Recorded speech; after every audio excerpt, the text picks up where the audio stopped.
Ya, Assalamualaikum warahmatullahi wabarakatuh. Waalaikumsalam warahmatullahi wabarakatuh. Ya, alhamdulillah puji dan syukur saya bisa hadir di tengah-tengah keluarga besar SMK Madinatul Quran walaupun secara daring. Karena sebetulnya undangan dari Bapak Kepala Sekolah ini sudah jauh-jauh hari dilayangkan kepada saya sehingga sempat diskusi ya Pak Andri, dicari waktu saya kapan sih kosongnya begitu. Setelah mencari waktu hari inilah kosong sebetulnya. Tapi karena ternyata kondisi yang tidak memungkinkan saya berangkat ke Jonggol. Namun demikian tidak mengurangi rasa tanggung jawab saya ingin bertemu dengan keluarga besar dari SMK Madinatul Quran begitu. Pertama-tama kita haturkan puji dan syukur kehadirat Ilahi Robi yang telah berkenan mengizinkan kita untuk bertemu. Dan tak lupa salawat serta salam kita haturkan juga kepada junjungan Nabi besar kita Muhammad SAW beserta keluarga dan para sahabatnya. Hari ini merupakan kebahagiaan buat saya walaupun tidak bisa bertemu langsung tatap muka dengan bapak. Ada ibu-ibu gurunya nggak Pak? Atau bapak semua nih? Ini laki-laki semua. Waduh, berarti saya paling cantik di sini rupanya ya. Iya, Bu. Iya, jadi bapak-bapak yang hebat, yang keren-keren ini sudah tentunya sudah melaksanakan tugas keseharian sebagai guru. Ya. Dan di sini juga terlihat ada Bapak Ketua Yayasan dan Bapak Komite. Assalamualaikum Bapak-Bapak, mohon maaf ini saya tidak bisa hadir langsung di tengah-tengah acara ini, begitu ya, karena memang kondisi yang tidak memungkinkan. Nah, hari ini sebetulnya saya ingin saling menyemangati, intinya itu saja, karena berkaitan saya sangat menyadari bahwa 2 tahun ini kita melakukan pembelajaran secara daring, ternyata efeknya tidak hanya kepada siswa saja, tetapi juga kepada gurunya. Nah, semua dari pusat ke bawah ribut bagaimana ini karakter siswa yang begini, begitu, dan seterusnya. Selalu menjadi pusat perhatian. Tapi mereka tidak memikirkan gimana guru-gurunya. Dan itu adalah tugas kita, tanggung jawab kita selaku orang-orang yang ada di dunia pendidikan. Saya ingin menyemangati dalam arti bahwa saya pun guru, ya. Pak Andri juga guru, apalagi Bapak Ibu semua. Jadi semua kita ini adalah guru, ya. Baik, untuk memulai izinkan saya untuk men-share materi saya.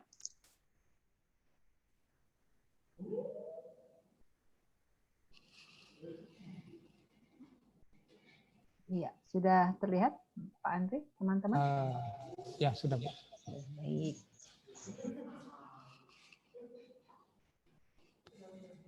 Ya,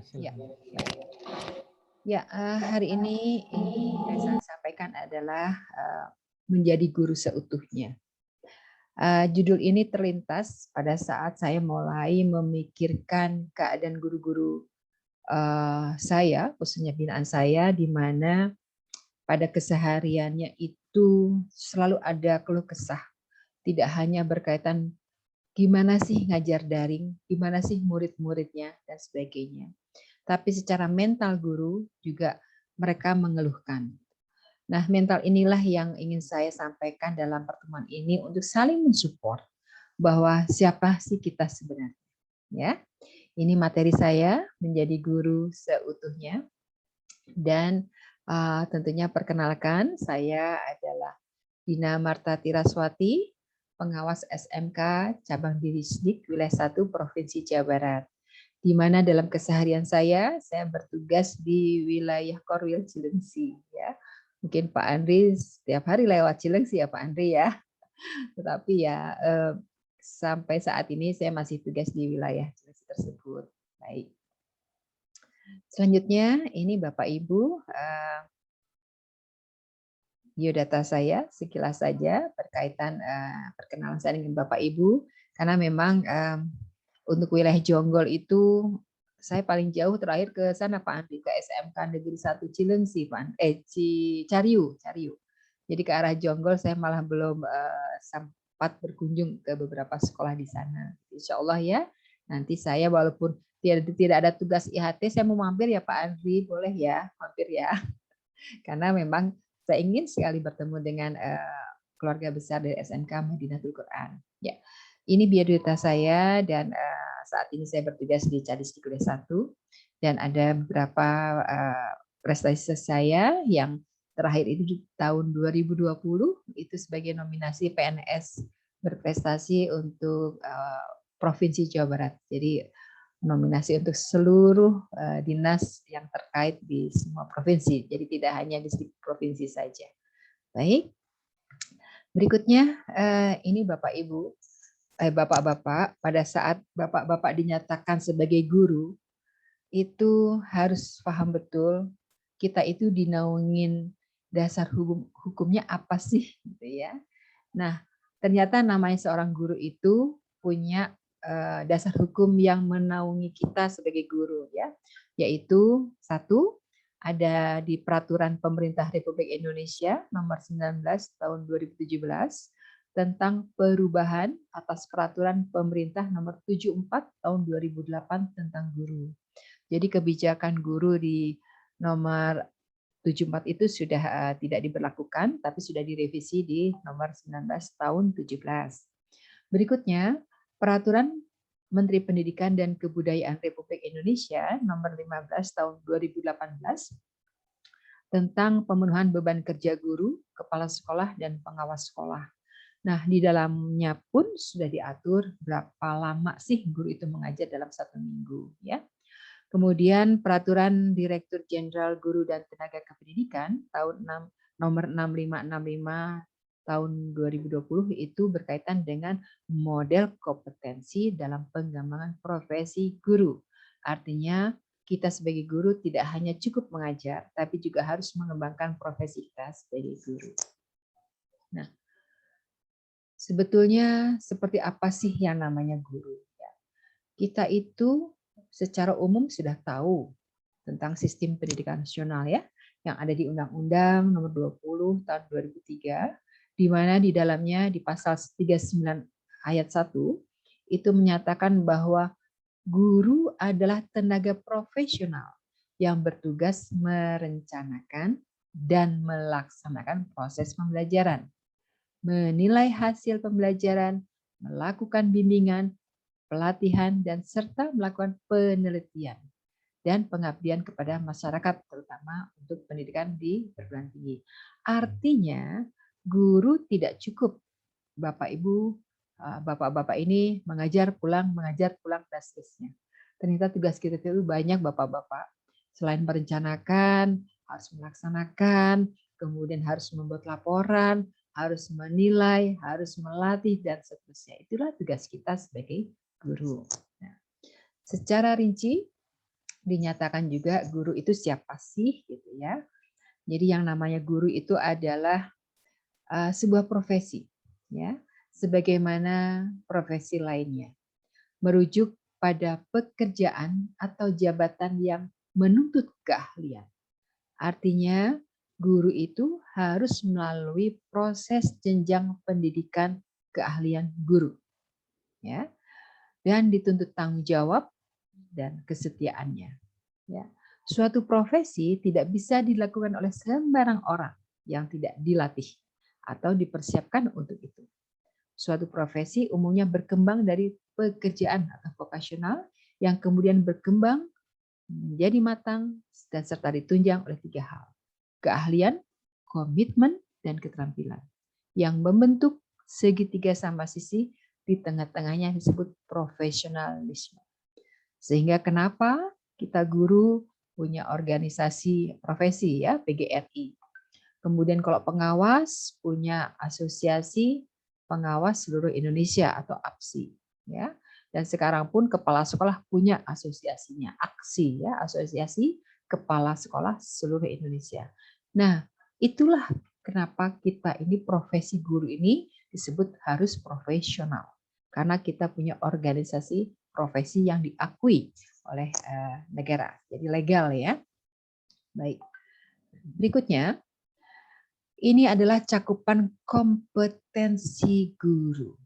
Jadi, seorang guru itu harus punya 4 kompetensi ini. Yang pertama adalah pedagogik. Kompetensi pedagogik pada dasarnya adalah kemampuan guru dalam mengelola pembelajaran serta peserta didik. Ya, kompetensi yang merupakan kompetensi khas yang membedakan guru dengan profesi lainnya. Ya, ini pedagogik yang biasanya sudah melekat dalam guru sesuai dengan jenjang atau akademis yang diampunya. Ya. Yang kedua adalah kepribadian. Kepribadian ini terkait dengan guru sebagai sosok yang diteladani ya oleh peserta didik maupun masyarakat. Ini juga sudah melekat dalam pribadi guru-guru tersebut sehingga tanggung jawab kita itu tidak mudah berkaitan dengan hal kepribadian. Yang ketiga adalah sosial. Artinya kompetensi sosial ini adalah sejauh mana seorang guru itu bisa bermasyarakat, bekerja sama dengan peserta didik serta guru-gurunya. Ya.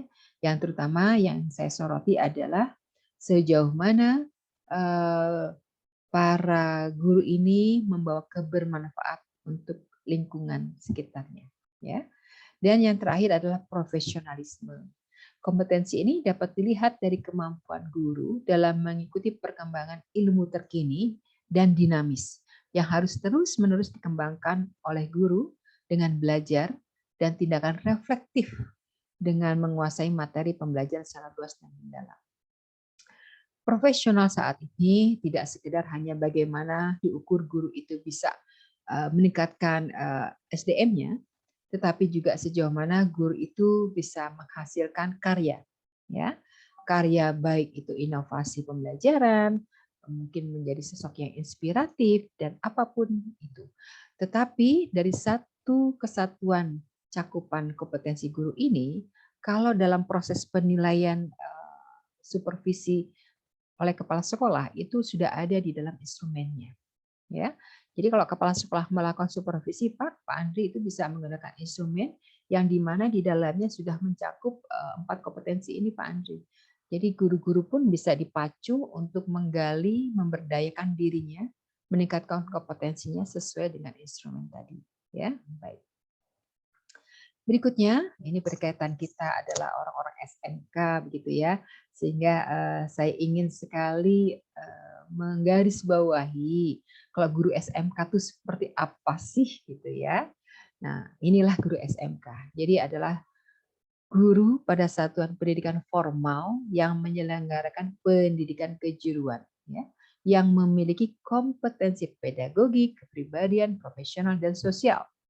Guru kejuruan pada program produktif memiliki karakteristik atau persyaratan profesional yang lebih spesifik ya. Artinya guru-guru SMK itu harus punya tambahan lagi seperti selain 4 kompetensi cakupan tadi, yaitu apa? 1, punya keahlian praktis ya yang sesuai dengan mata pelajaran produktifnya.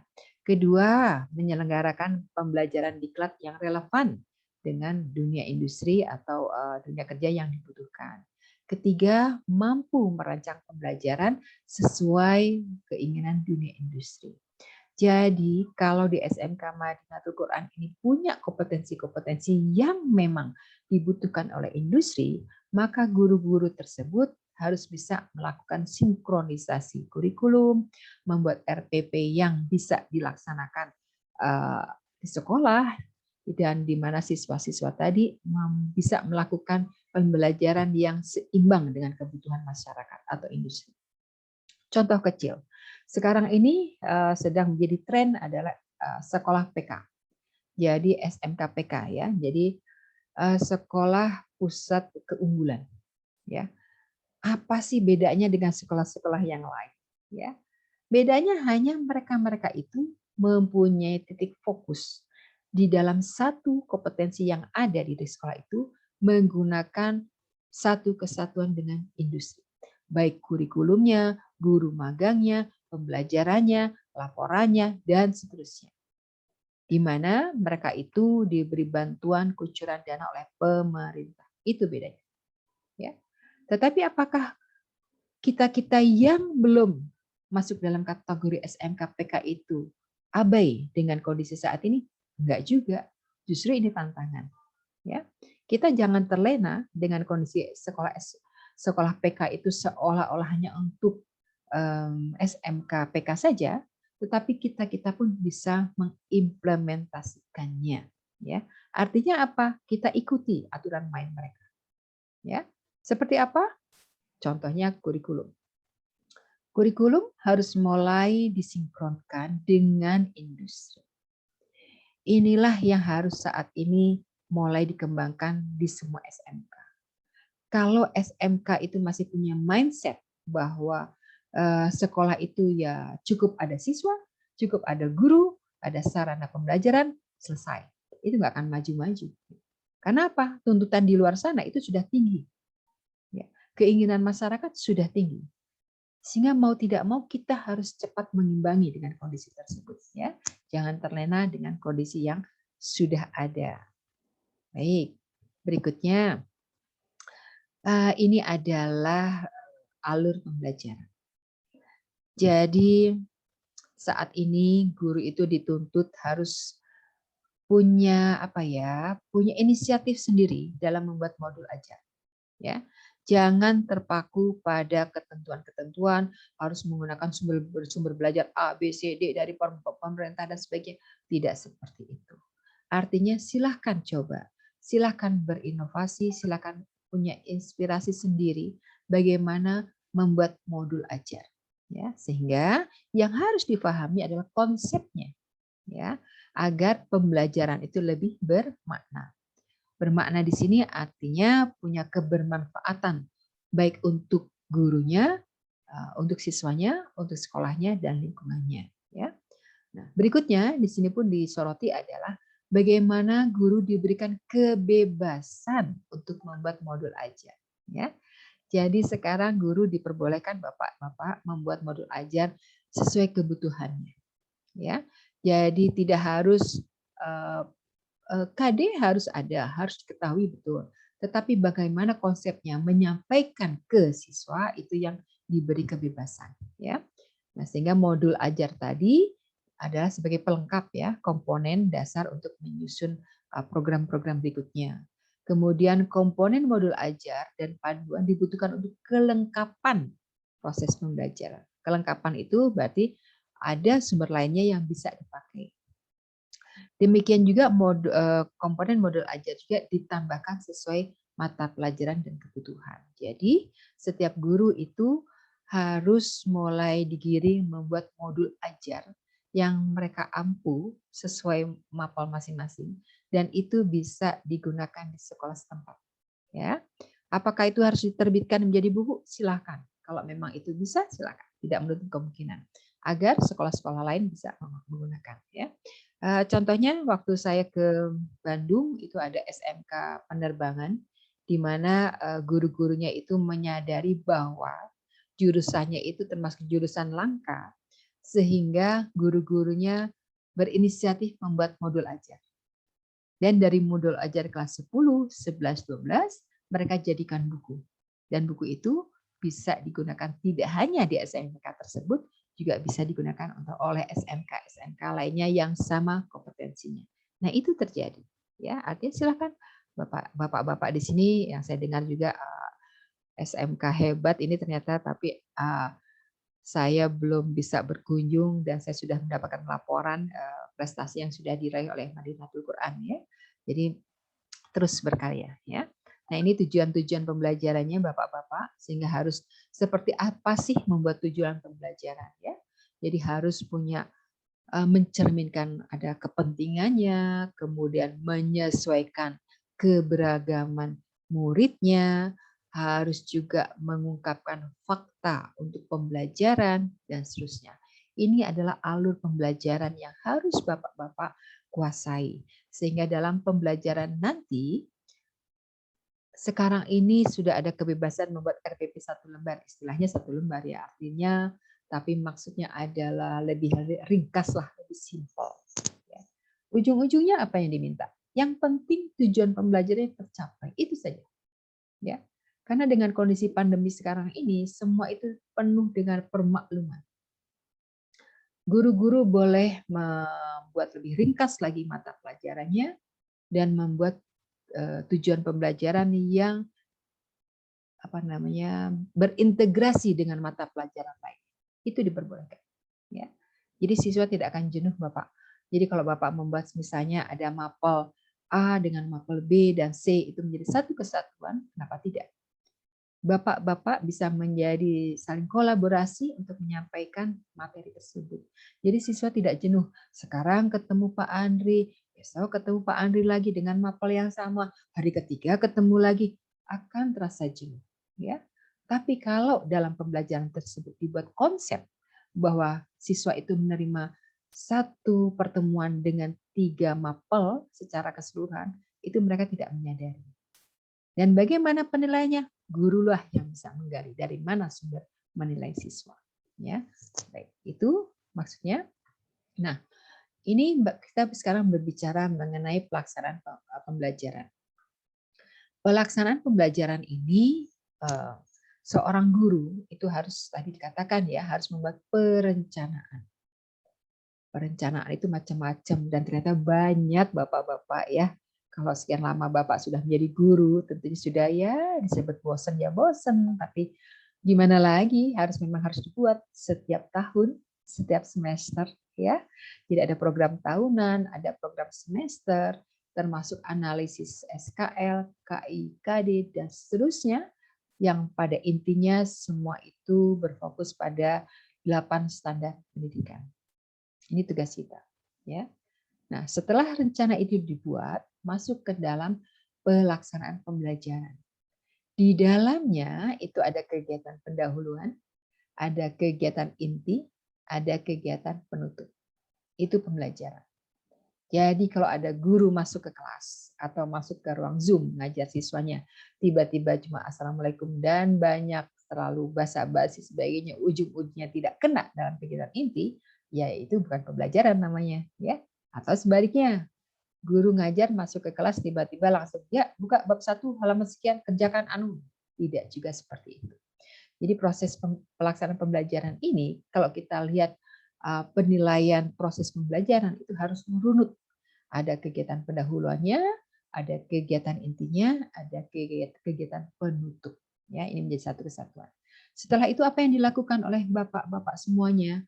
Melakukan evaluasi. Ya, evaluasi ini tujuannya untuk apa? Ada jangka pendek, ada jangka panjang. Artinya pada saat jangka pendek itu hasil mereka, hasil siswa bisa digunakan pada saat ujian sekolah, pada saat mereka ikut seleksi perguruan tinggi dan seterusnya. Ya, bagaimana dengan jangka panjang? Ya, ini urusan pemerintah pusat ya. Artinya nilai-nilai siswa itu dirangkum, kemudian dibikin data, tabel dan sebagainya, sehingga kita masuk kategori di urutan keberapa di PISA ini dan seterusnya. Ya, nah semua yang dilakukan guru pada saat pembelajaran inilah yang mempunyai atau bisa dinilai dalam kinerja guru. Jadi Pak Andri itu setiap tahun Pak Andri harus lakukan penilaian kinerja guru. Ya. Dari mana sumbernya? Dari ini Pak, dari proses. Dari mulai guru membuat perencanaan, melakukan pelaksanaan pembelajaran, melakukan evaluasi, ini semua dirangkum dalam poin-poin instrumen penilaian guru sehingga muncul nilai.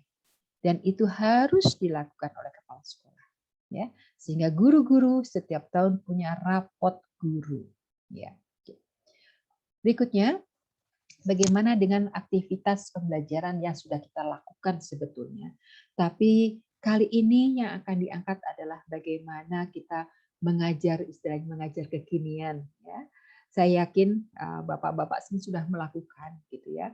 Tapi biasanya tidak masih ada juga yang terfokus pada aturan-aturan baku sehingga menyampaikannya itu terlalu kaku dan siswa menjadi jenuh, bosan. Ya, aktivitas pembelajaran di kelas itu sekarang harus kita rubah, Pak.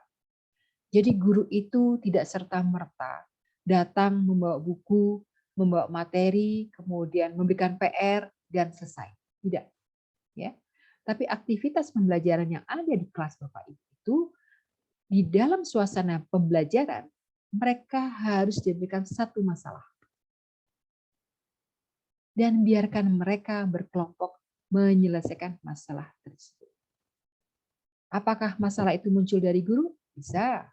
Muncul dari siswa? Bisa. Atau muncul dari suatu informasi yang tren sekarang ini juga bisa. Ya. Jadi silakan saja Bapak-bapak mengambil permasalahan yang akan diangkat dalam suatu pembelajaran di kelas itu dari suasana seperti apa. Ya. Nah, dari sebuah permasalahan, lakukan pengamatan melakukan simulasi, demonstrasi, atau percobaan. Artinya, siswa harus mencoba sendiri menyelesaikan masalah, kemudian kalau ada praktek atau demonstrasi juga harus melakukannya sendiri dengan bimbingan guru tentunya, dan seterusnya, sehingga siswa akan mencoba mencari solusi atau jawaban dari masalah tersebut. Ya. Nah, setelah itu digulirkan, kembali lagi guru bertanya, kenapa jawabannya seperti itu? Alasannya apa? Sehingga siswa akan tergiring berpikir secara ilmiah. Artinya pada saat mereka menyebutkan jawaban dari permasalahan tersebut harus berdasarkan konsep ya atau teori-teori pendukung. Nah, inilah tugas kita. Artinya berikan mereka pengetahuan, berikan mereka informasi yang lengkap. Inilah dasar-dasarnya sehingga kamu jawabannya seperti ini, gitu ya. Atau inilah dasarnya, buka halaman ini atau berdasarkan teori ini, itulah jawabannya. Nah, itu yang lebih kena, Pak. Ya. Jadi sekarang ini walaupun kita pembelajaran secara daring atau mungkin nanti tatap muka, silahkan saja. Tapi intinya suasana belajar harus berubah. Tidak ada lagi guru hanya memberikan materi satu arah. Itu pembelajaran konvensional. Artinya itu zaman baheula, Pak, guru-guru seperti itu, ya. Sekarang ini guru-guru diminta lebih kreatif, lebih menyenangkan menjadi guru, ya. Baik. Berikutnya, kalau diakreditasi itu ada mutu guru, Pak, butir komponen mutu guru yang harus diberikan nilai. Nah, versi akreditasi yang namanya guru itu penilainya ada 3 komponen. Komponen pertama itulah kompetensi guru, yang kedua adalah pengembangan profesi guru, dan yang ketiga adalah inovasi dan kreativitas guru. Ya. Di setiap subkomponen ini ada indikator. Indikatornya adalah menyusun rencana pembelajaran atau RPP. Jadi guru itu harus bisa Bapak-bapak menyusun RPP ya. Ya nanti saya yakin Pak Heri ini lebih jago ini menyusun seperti ini. Kemudian juga ada bagaimana guru itu harus melakukan evaluasi diri, refleksi dan perbaikan kinerja. Ini dari mana dasarnya? Dari penilaian kinerja yang tadi oleh dilakukan oleh kepala sekolah. Ketiga, melakukan pengembangan profesi berkelanjutan. Artinya di sini itu masuk mulai guru itu membuat karya inovasi, membuat karya ilmiah, membuat penelitian dan seterusnya. Ya. Nah, bagaimana dengan inovasi kreativitas guru? Disinilah mulai guru melakukan pembelajaran yang inovatif dan kreatif. Jadi sekarang rasanya sudah bosan kalau guru dengan pembelajaran daring itu membuat video pembelajaran. Ya, awal-awalnya daring, saya menghimbau guru-guru saya membuat video pembelajaran. Tapi rasanya kalau video itu sekarang ditayangkan lagi, walaupun siswanya sudah berbeda, itu guru udah bosan. Jadi harus mau nggak mau, guru harus lebih kreatif. Apalagi yang digunakan? Ya, bisa misalnya gunakan animasi, ya, bisa gunakan mungkin dengan versi games dan seterusnya, silahkan.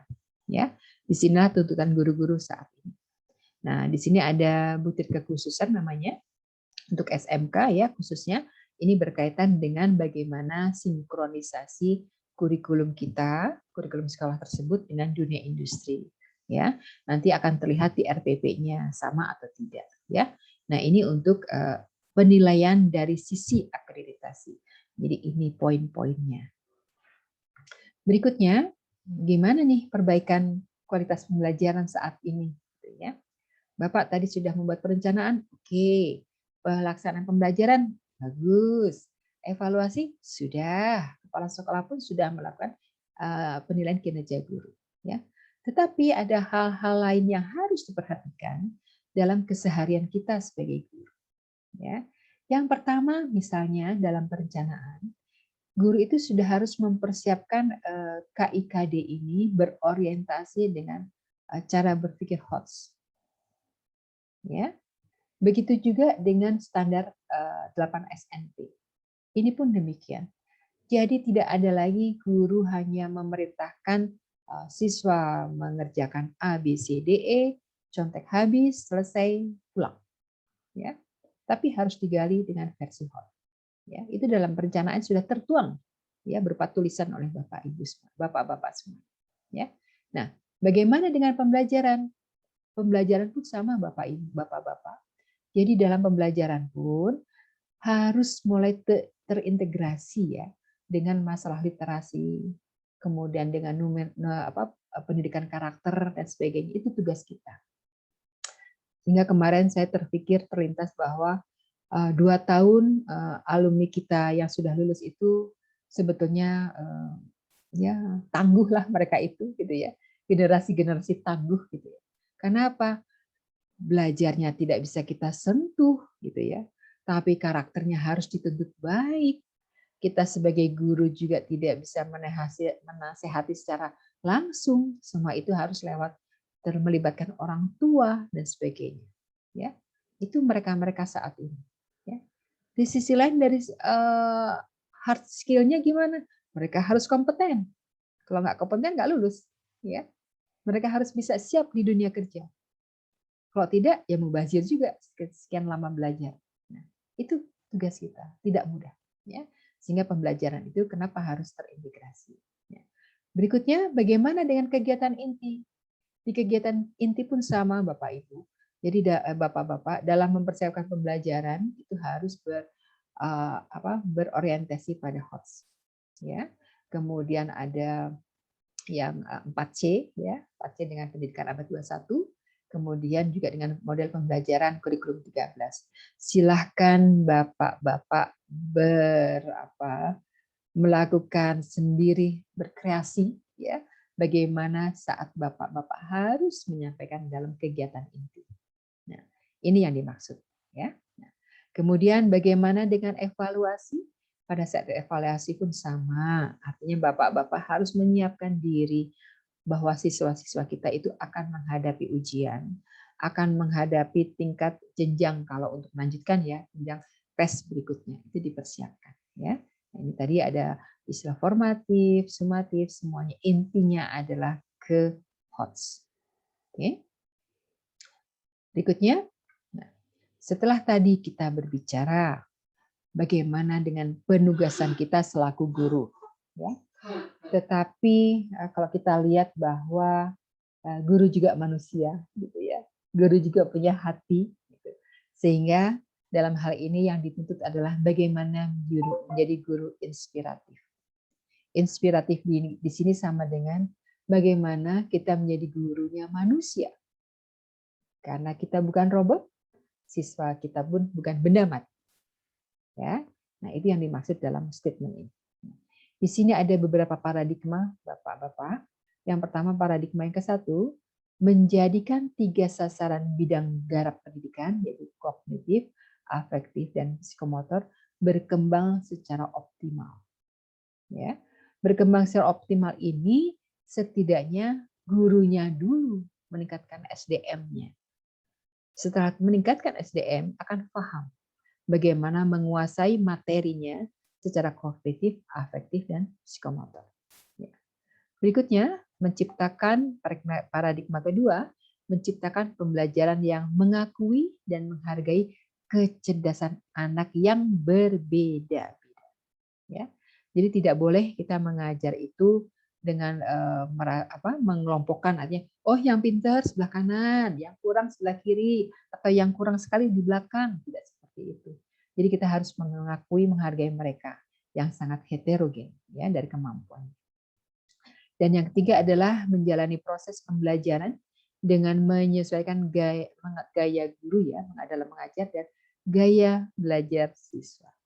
Jangan heran Bapak-bapak, siswa kita itu generasi zilenial ini luar biasa. Mereka itu sekarang lebih asik dengan dirinya. Mereka asik dengan gadgetnya. Mereka asik dengan melakukan hal-hal yang lebih simpel, ya. Sehingga kita yang harus bisa menyelesaikan, ya.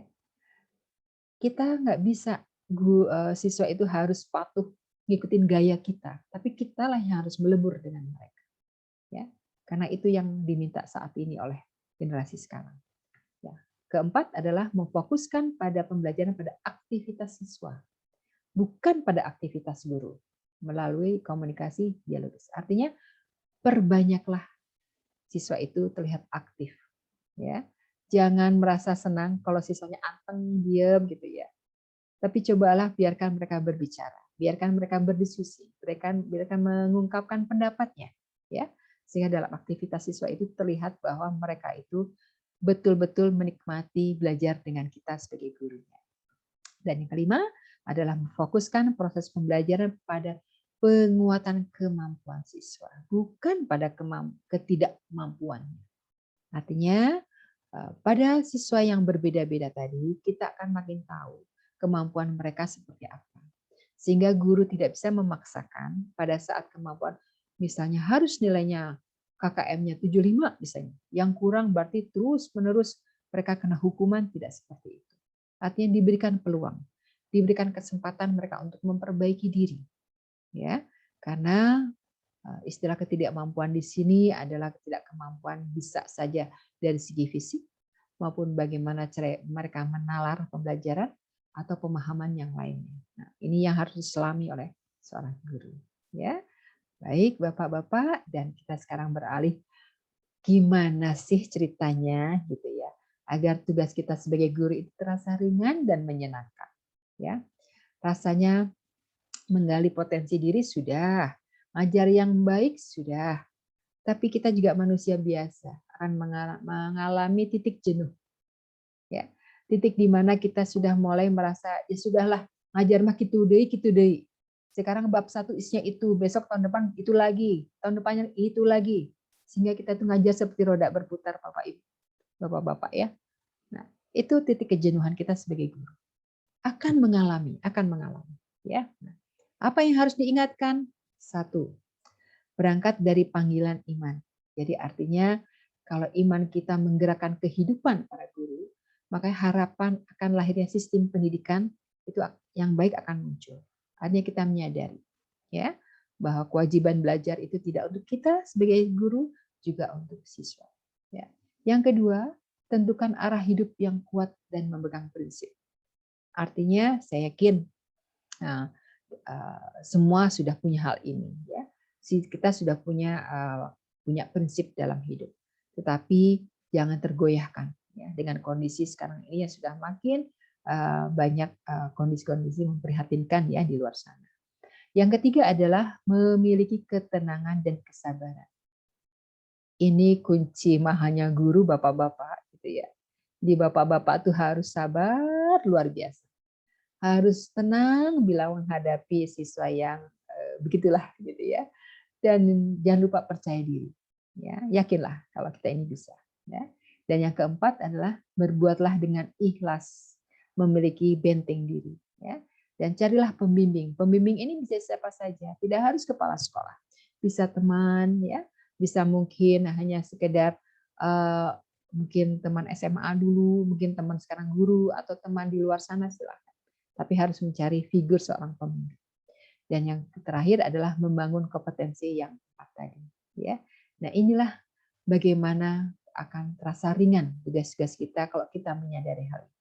Oke, sedikit lagi, tantangan kita nih Pak hari ini. Jadi guru-guru sekarang ini harus punya pola pembelajaran yang dibutuhkan sesuai dengan generasi milenial. Ya, harus relevan, spesifik, ringkas dan cepat. Itu yang mereka mau, ya. Karena mereka itu haus informasi. Jadi kalau kita tidak tanggap ya, tidak cepat merespon mereka, mereka akan dikhawatirkan akan salah mendapatkan jawaban dari apa yang mereka cari, ya. Dan yang berikutnya adalah guru itu harus menjadi role model. Ini berkaitan dengan karakter. Jadi nilai-nilai karakter itu dan sikap guru itu bisa dicontoh oleh siswa. Ya, contoh kecil, misalnya Bapak hadir di jadwal itu harusnya jam 7. Guru sudah masuk. Sebelum jam 7, guru sudah ada di sekolah. Jadi tidak ada lagi jam 7 bel, gurunya masih di jalan, gurunya masih di ruang guru, dan sebagainya. Begitupun saat istirahat. Bel istirahat, gurunya masih ada yang asik minum kopi, ada yang sakit masih makan, dan sebagainya. Ya, sedangkan siswa sudah diperintahkan masuk ke kelas setelah bel berbunyi. Ya, seharusnya guru pun hadir sebelum bel istirahat berbunyi, sudah di kelas. Ya, jadi itulah contoh kecil mengenai role model. Ya, dan yang berikutnya adalah ini yang ingin saya ingatkan bahwa kita punya peran yang tidak bisa digantikan oleh teknologi.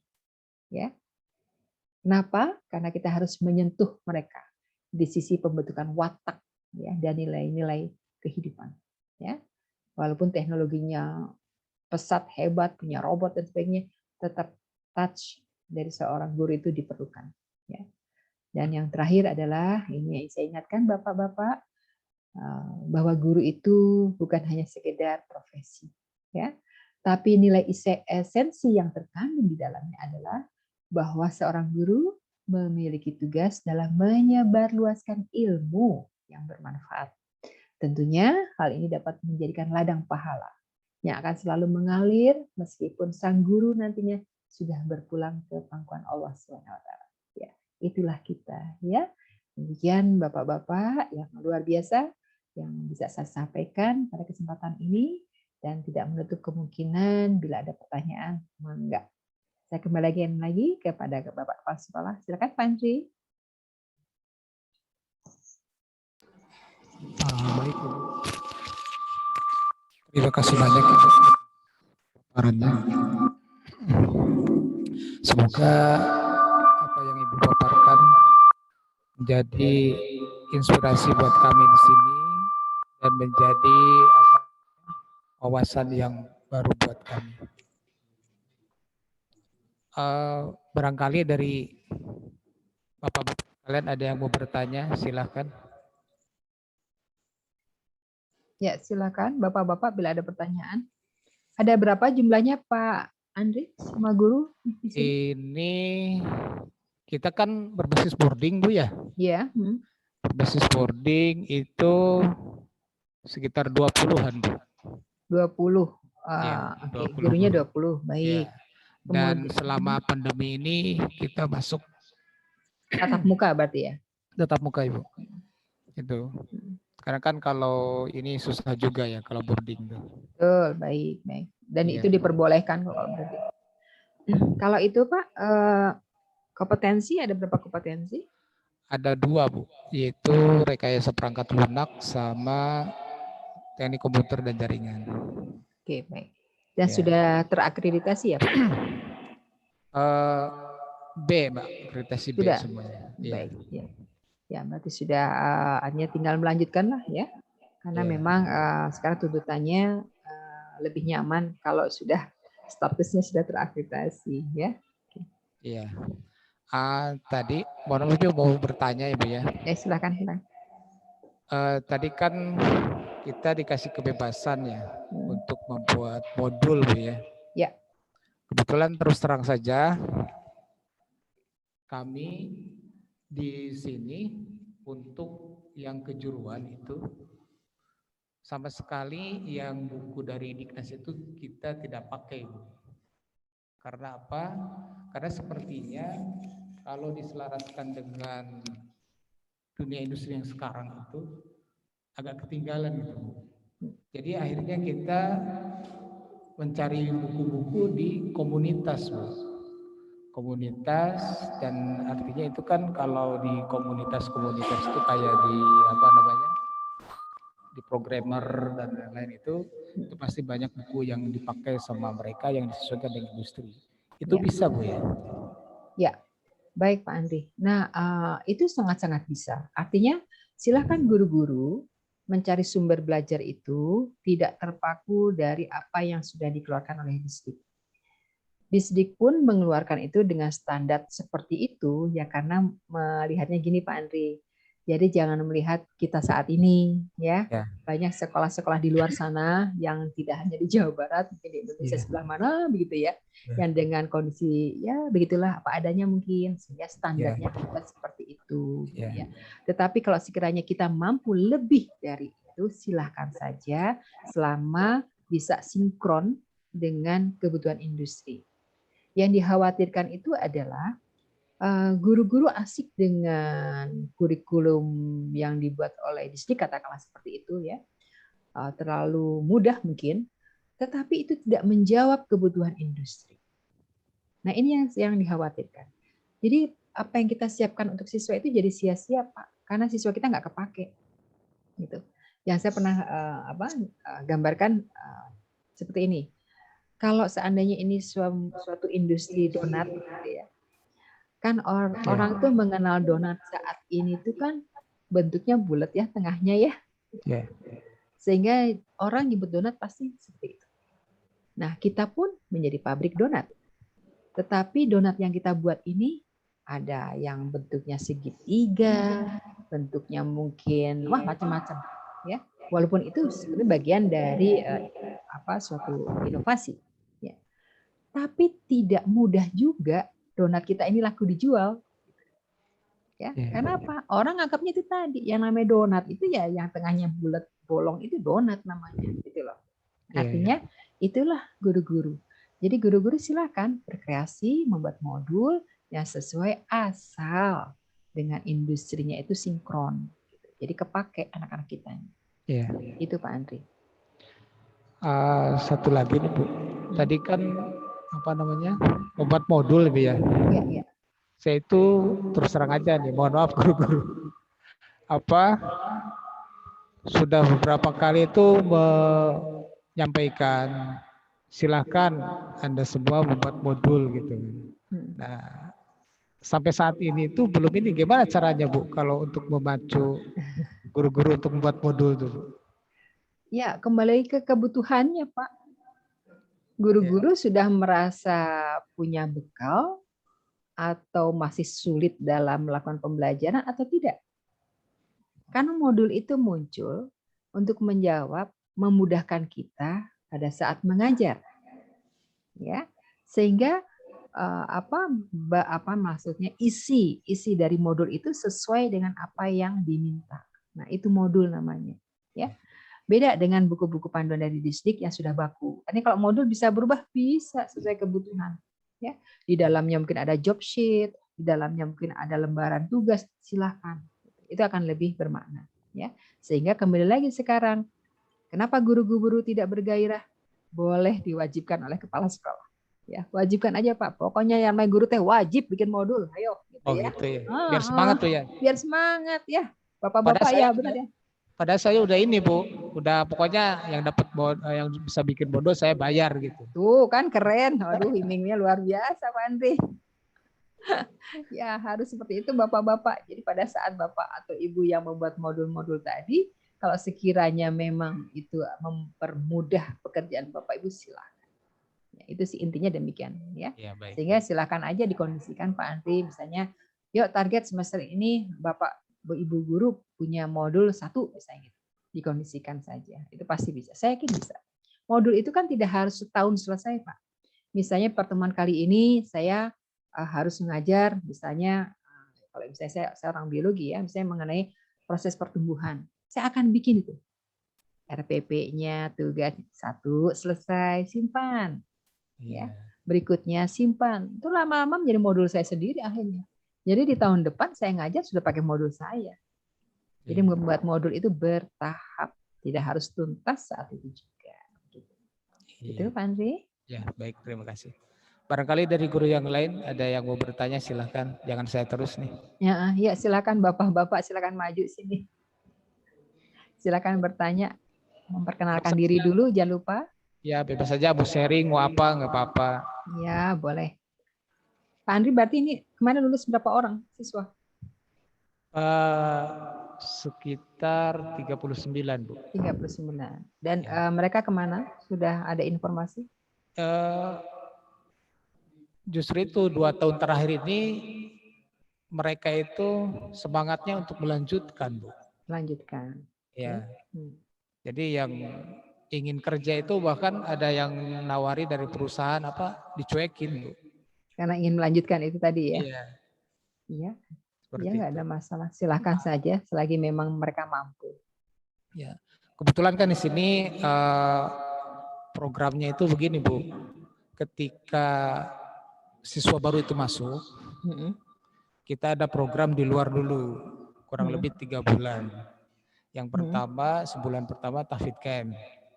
Jadi tujuannya untuk menghafal Quran selama sebulan itu. Di mana itu?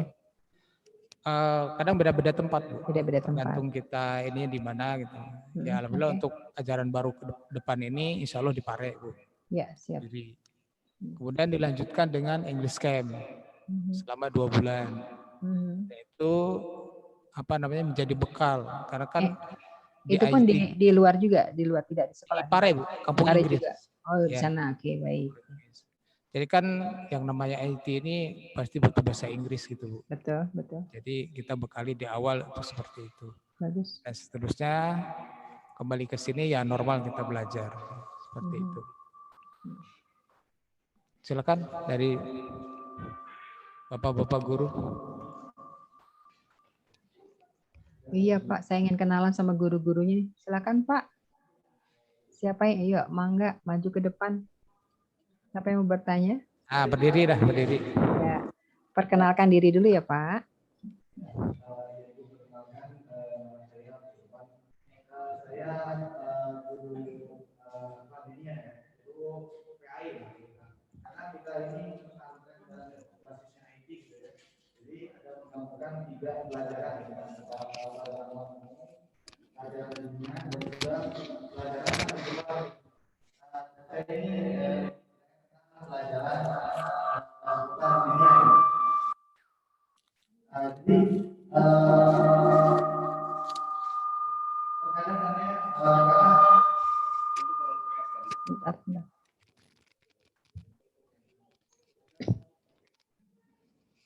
Ya, karena pelajaran dunia ini kan biasanya dia berlangsung di pelajaran konvensional ya.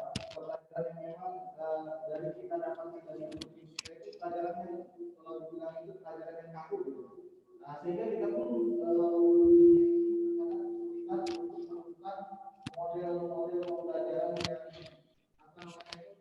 yang kreatif ya. Jadi ini ada dari mungkin saran kami supaya berkembang pelajaran yang untuk pelajaran agama mungkin. Kira-kira apa saja itu? Karena kan biasanya itu ya kalau belajar agama kok belum ngomong saya bisa dengar. Itu saja gitu. Mungkin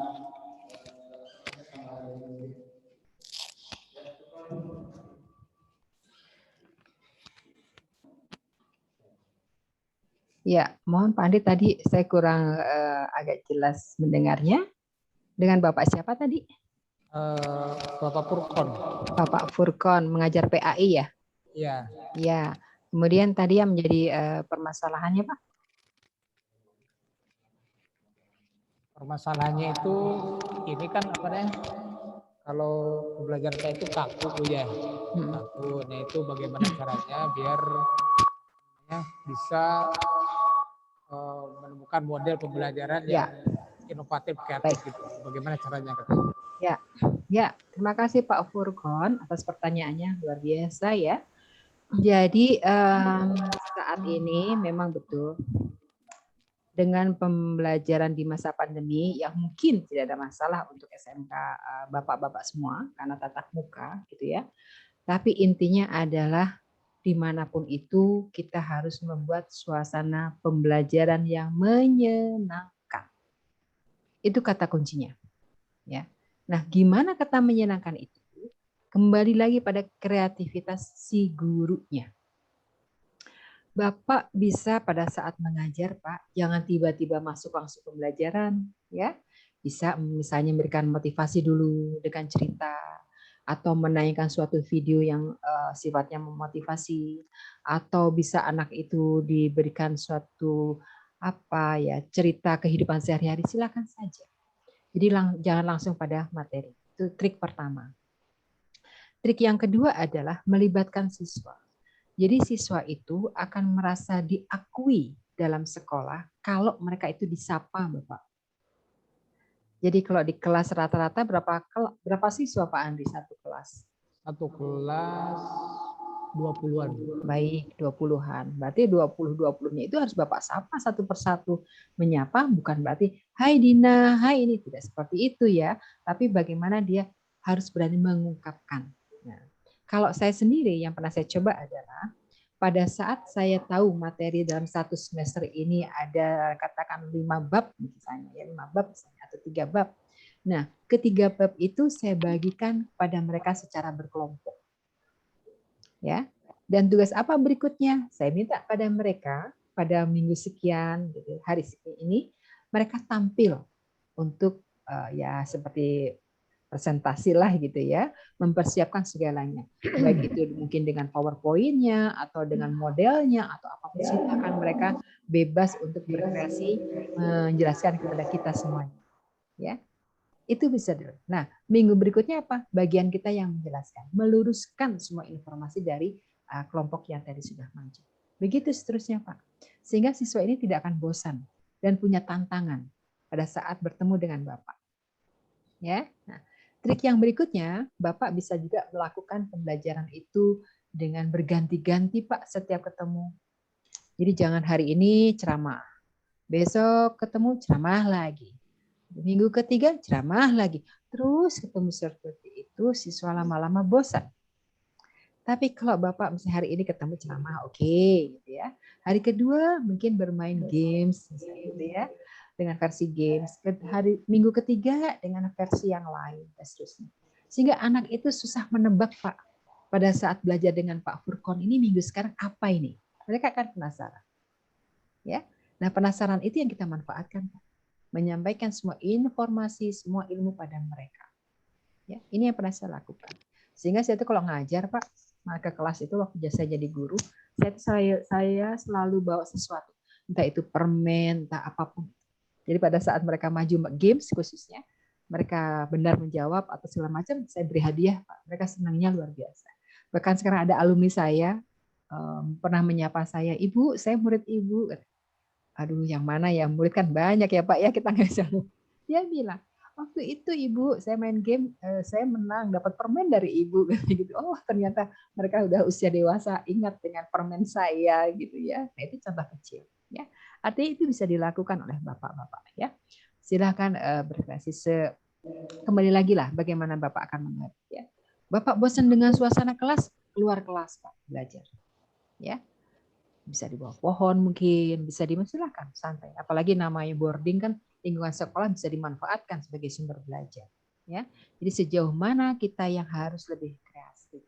Kalau bisa nggak nyontoh di YouTube segala macam, banyak ya, contoh-contoh banyak, non game banyak, tapi kembali lagi kepada kebutuhan kita sendiri di sekolah, gitu ya. Kita nggak bisa juga tidak bisa mengajarkan Bapak seperti tadi, oh Bapak harus main game, nggak bisa juga. Tergantung ke kebutuhan Bapak pada saat Bapak akan memberikan materi. Ya, nah materi-materi itu yang harus diinformasikan di awal semester Bapak masuk kelas agar mereka paham. Ya, nanti kan mau tahun ajaran baru nih. Nah, Bapak-bapak sebelum masuk ke maksud saya sebelum pembelajaran sampaikan dulu. Saya guru pendidikan agama dan ini materinya bab 1 dan seterusnya dan seterusnya. Nanti kapan kita UTS, kapan kita ulangan, dan mereka sudah paham. Sehingga tidak ada lagi protes. Kalau ya besok kita ulangan ya. Rata-rata kan siswa mengelak ya dengan cara membela diri. Ya Bapak, kok ulangan sih? Nggak bilang-bilang. Ya kenapa kita kan belum siap. Itu kan dalih mereka aja sebetulnya. Karena mereka belum siap. Tapi dengan cara-cara itu mereka sudah punya komitmen dengan kita. Oke, nilai KKM kita 75. Nah, gitu ya. Dan seterusnya. Nah, itu yang bisa dijadikan pemahaman di awal Bapak pada saat kita tahun ajaran baru ya. Yang penting sentuh mereka. Mereka itu akan anak-anak seusia SMA SMK itu tidak lagi seperti anak SMP ya. Kalau anak SMP mungkin masih dengan teori-teori atau dengan gertakan mereka paham, mereka mengerti. Tapi dengan usia-usia anak-anak remaja seusia SMA SMK ini pendekatannya sudah berbeda. Ya, jangan disamakan dengan zaman baheula. Sebagai pelajar, Pak, nurut sama guru ya. Pak Furkon juga dimarahin guru juga pasti takut gitu ya. Kalau sekarang Pak, boro-boro Pak, siswa dipelototin juga tambah melotot lagi gitu ya. Nah, sedangkan di sisi lain kita harus menyentuh mereka ya. Begitu ya Pak Furkon jawabannya. Silakan Pak Andri. Baik, siapa lagi? Silakan.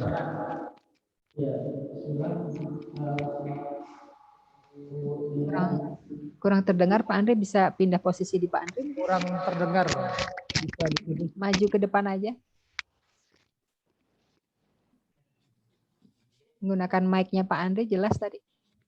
Bismillah Ibu. Nah, ya terdengar, siap. Saya Muhammad Rafli Al-Farabi selaku moderator juga ya Ibu. Oh ya. Nah, mungkin bukan pertanyaan yang berat ya. Saya hanya minta izin kalau diizinkan materi yang tadi boleh di-share Ibu. Oh. Itu saja. Soalnya saya coba mengetik memang agak ketinggalan juga. Materinya penting sekali, Masya Allah. Iya. Baik. Nanti saya siapkan materinya dan juga akan saya lampirkan beberapa permen dan kebijakan pemerintah tadi. Saya akan share juga, dan juga tadi ada kan Bapak harus melakukan evaluasi diri ya. Itu juga ada template-nya nanti untuk dilakukan. Gitu ya Pak?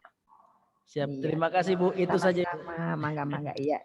Silakan berikutnya.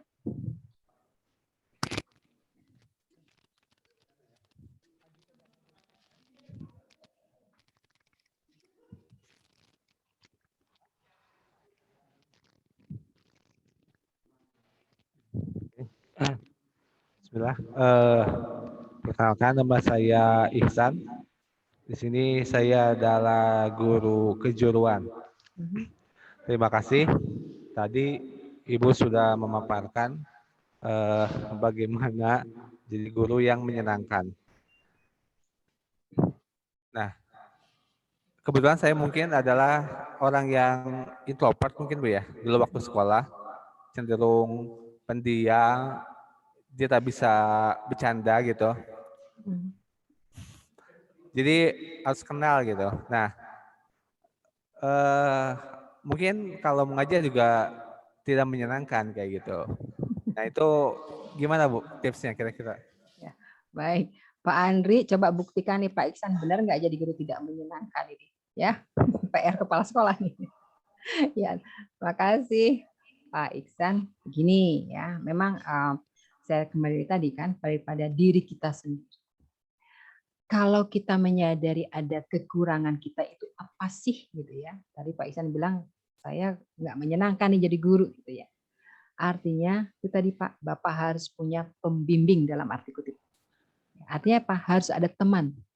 Teman dalam arti siapa yang menjadi figur yang bisa Bapak contoh dalam sebagai figur guru. Ya, ikuti dia. Ya, cara-caranya seperti apa? Itu pertama yang bisa Bapak lakukan. Bapak harus melihat contoh. Ya. Yang kedua, mulailah percaya diri, Pak. Sepertinya Bapak ini nggak percaya diri deh pada saat kelas gitu ya. Bertemu dengan siswa, apalagi suntuk dengan di depan laptopnya. Ya, karena guru produktif kan rata-rata depan laptop aja asik gitu ya.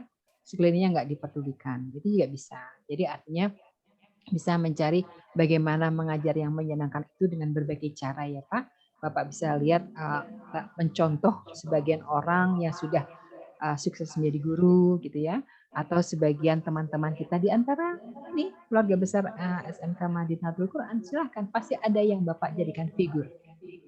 Ya, nah figur itu yang bisa jadi Bapak jadikan contoh.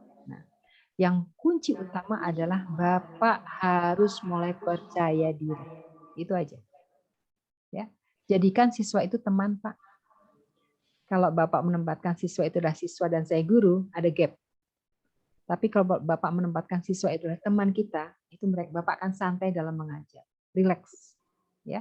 Nah itu yang pernah juga saya lakukan. Jadi saya ingat betul pertama kali saya jadi guru, bagaimana saya ya bukan dibully lah ya, diledekin sama murid Pak. Waktu itu saya udah takut, saya kaku mengajar, saya mungkin dari materi pembelajaran juga belum menguasai banget gitu ya.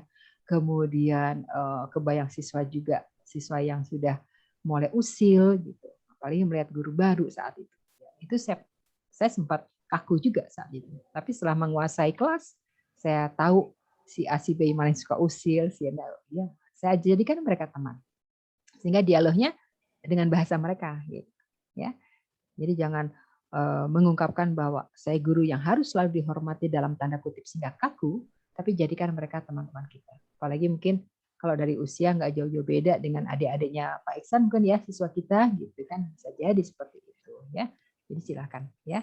Intinya Pak Iksan harus percaya diri. Gitu ya Pak? Oh, insya Allah. Terima kasih Bu. Ya, terima kasih. Mangga berikutnya kalau ada lagi Pak Andri. Gimana? Ada lagi? Silahkan. Perlu informasikan juga nih Bu. Ya. Pak Ihsan ini sebetulnya bukan asli guru kejuruan Bu. Oh ya. Ya, beliau itu sarjana matematika Bu. Gitu. Tapi luar biasa sertifikasi mikrotik dan ini disabet semua sama beliau Bu. Wih, hebat. Bahkan sekarang lagi belajar programming juga Bu. Programmingnya luar biasa juga nih Bu. Jadi tugasnya sekarang malah bukan ngajar matematika ya, ngajar produktifnya. Iya benar. Oke. Ya, hebat. Silahkan. Bahkan aplikasi yang kita gunakan juga di SMK ini namanya Maya SMK juga, diantaranya inisiatornya beliau juga Bu. Wah, hebat. Ini punya nilai jual nih Pak Andri. Kalau mau menawarkan ke SMK lain yang membutuhkan aplikasi, saya kira bisa juga ya untuk menghubungi sekolah Bapak nih. Berat kita lagi develop dulu Bu. Jadi saya belum berani gitu. Jadi develop dulu, nanti dikembangkan dulu. Kan ini masih trial error lah gitu yang kita sampaikan. Tapi sejauh ini sih yang namanya orang tua itu sudah lumayan puas Bu dengan aplikasi ini. Karena sangat informatif gitu, terhadap perkembangan anak-anak. Jadi bisa ikut memantau ya, memantau anak-anak. Iya benar Bu. Orang tua bisa ikut memantau. Ini anak ini hadir di kelas apa tidak gitu, ketahuan. Baik. Itu bisa dilihat dari HP-nya orang tua. Ya, sekarang harus seperti itu Pak Andri. Karena memang keterlibatan orang tua tidak bisa dilepas ya. Justru mereka harus merasa bertanggung jawab lah dengan pendidikan anaknya gitu. Ya. Baik nih Bu, ada yang bertanya lagi? Ya, silakan Bapak. Dari guru RPL. Ya, siap.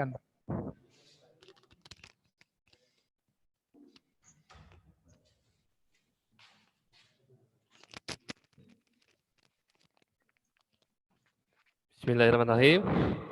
Perkenalkan, nama saya Nur. Di sini sebagai guru kejuruan RPL. Ya. Nah, di sini saya mau menanyakan mengenai modul.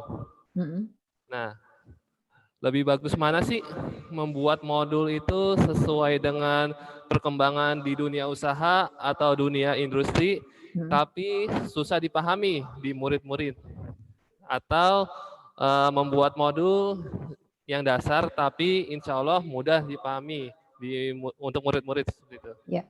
Segitu dulu aja. Ya, terima kasih Pak. Aduh, pertanyaannya jadi dilema ya Pak ya. Artinya kembali lagi Pak kepada kebutuhan sekolah ini. Sekolah ini targetnya apa? Kalau memang target dari standar kelulusan yang dibuat oleh sekolah adalah siswa bisa diterima di industri, artinya Bapak harus mempersiapkan siswa itu siap bekerja. Tetapi pada saat Bapak mengambil kebijakan bahwa yang penting anak-anakku bisa ikut belajar, berarti Bapak harus ambil pola yang pertama. Tetapi tidak menutup kemungkinan Bapak bisa blended ya antara yang mudah versi anak dengan tuntutan industri. Yang tidak boleh adalah Pak pembelajaran yang bukan sia-sia, artinya nggak punya nilai jual gitu anak-anak kitanya, nggak ngerti apa-apa. Itu yang dikhawatirkan. Padahal tuntutan di industri anak Bapak itu bisa A, B, C, D, E sesuai industri. Ya. Tapi pada saat Bapak membuat modul yang sangat sederhana, yang penting anak bisa saat itu di sekolah, saat. Tapi mereka nggak terjual. Artinya kemampuannya nggak bisa diikuti. Ini merupakan keluhan dari pihak industri, Pak. Jadi beberapa pertemuan dengan industri, statement mereka adalah, coba dong SMK itu, kalau bikin materi atau ngajarin anak itu, sesuai yang kebutuhan kita deh orang-orang industri. Artinya apa? Ada sinkronisasi. Ya, itu butuhnya sinkronisasi, Pak. Jadi Bapak nggak bisa jalan sendiri bikin modul kalau belum ada sinkronisasi industri. Nanti dari industri tahu, oh ternyata dari industri A ini menginginkan anak kita bisa ini ada poin-poin. Berarti Bapak ngajarnya sesuai itu. Walaupun tahapannya pelan-pelan dengan kemampuan anak. Yang ringan dulu, terus bertahap. Tapi targetnya ke arah sana. Itu jelas. Ya. Jadi jangan Bapak bikin modul sendiri yang sangat sederhana. Ayo asik dengan yang penting anak-anak saya KKM tinggi. Tapi dijual nggak laku. Bukan dijual nggak laku, maksudnya nggak kepake sama industri. Karena dianggapnya nggak bisa apa-apa. Ya. Nah itu yang harus dipahami. Artinya langkah pertama pada saat akan membuat modul adalah sinkronisasi dulu dengan industri. Ya, sinkronisasi kurikulum. Silakan. Ya. Tentunya kan di sekolah ini sudah ada MOU ya dengan industri tertentu, itu harus ada karena SMK harus punya dengan industri. Nah, mereka lah dipanggil oleh kita. Sampaikan nih, kalau kurikulum di kita itu dari distrik itu ini, Pak. Mereka biarkan mereka membaca. Sandingkan dengan keinginan mereka, anak itu bisa apa sih yang diminta oleh mereka. Nah, di poin-poin mana yang kita bisa tingkatkan di dalam kurikulum tersebut. Itu silakan. Itu wewenang guru. Ya, karena dalam silabus nanti, jadi si kurikulum tadi kita turunkan menjadi silabus, itu wewenang guru. Sepenuhnya wewenang guru. Silakan guru yang akan meracik sehingga menjadikan suatu pembelajaran. Ya. Ini Bapak jangan keasikan dengan cara yang tadi pengen yang penting siswa saya bisa menjawab soal-soal gitu ya. Tapi nggak bisa apa-apa. Ya, gitu ya Pak jawaban saya. Boleh satu lagi, Bu? Ya, silakan. Oke. Ini mungkin salah satu komplainan dari wali santri gitu ya. Nah, yang ibaratnya membuat anak itu menjadi berpikir bagaimana sih cara membuat anak menjadi lebih baik lagi gitu ya. Nah, ini mengenai komplainnya itu katanya guru itu harus efektif. Nah, itu menurut Ibu guru efektif itu yang seperti apa sih? Mohon dijelaskan. Kalau menurut Bapak seperti apa guru efektif?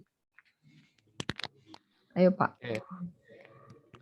Kalau menurut Ana sih, kalau guru efektif itu harus bisa ngajarin, dan juga harus bisa membimbing dan segala macamnya seperti itu. Nah, tapi entah kenapa ya pelakuan saya ibaratnya di wali santri itu merasa kurang gitu. Dan juga harus bisa menjadi lebih efektif lagi seperti itu.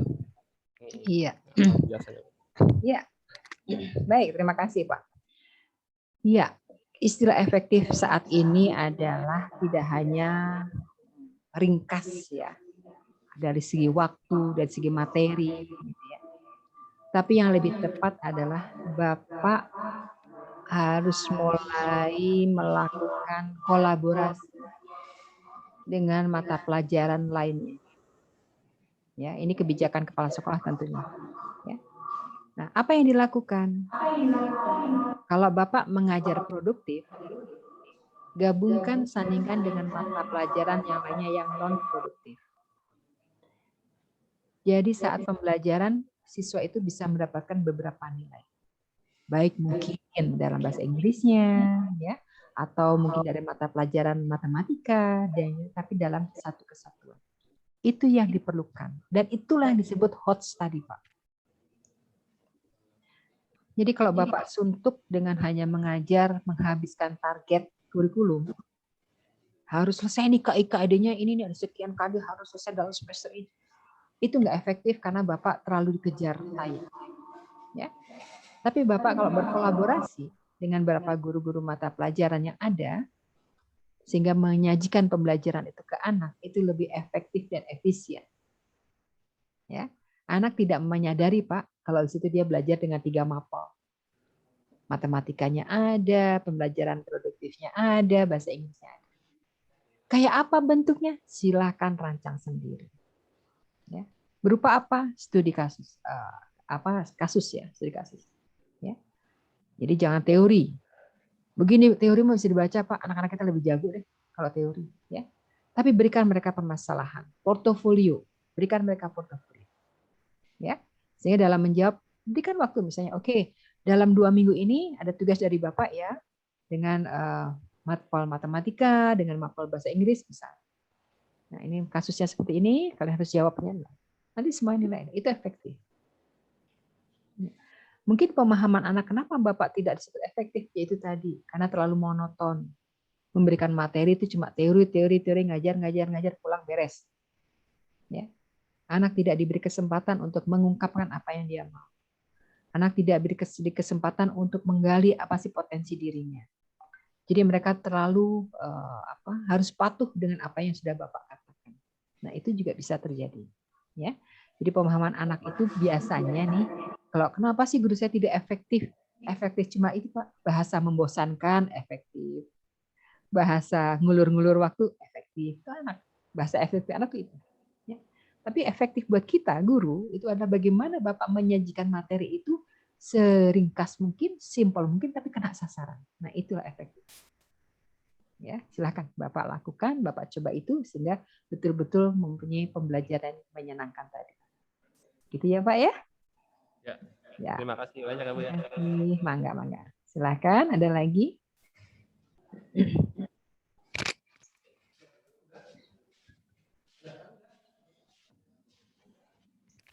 Ya, Ibu.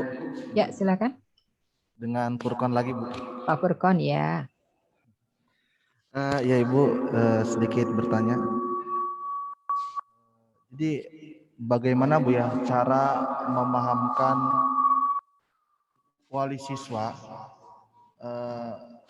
tentang pendidikan anak ini adalah pendidikan bersama gitu. Jadi, bukan hanya orang tua menyerahkan anak begitu saja gitu kan. Ya. Jadi seperti kalau dibilang ya orang-orang luar kasarnya seperti buang anak gitu ya. Yang penting dia terus sekolah, yang penting belajar gitu kan.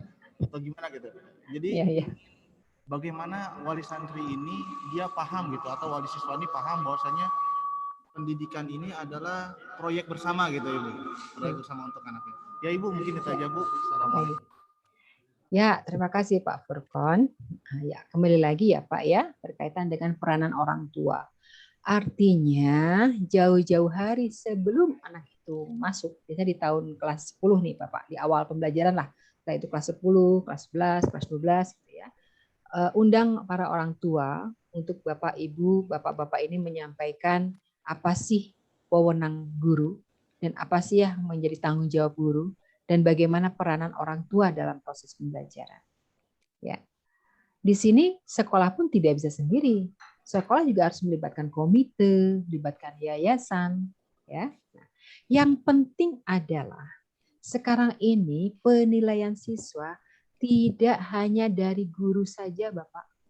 Tapi ada unsur namanya apa ya? Pemangku, maaf, saya lupa istilahnya, tapi dilibatkan unsur industri dan unsur orang tua.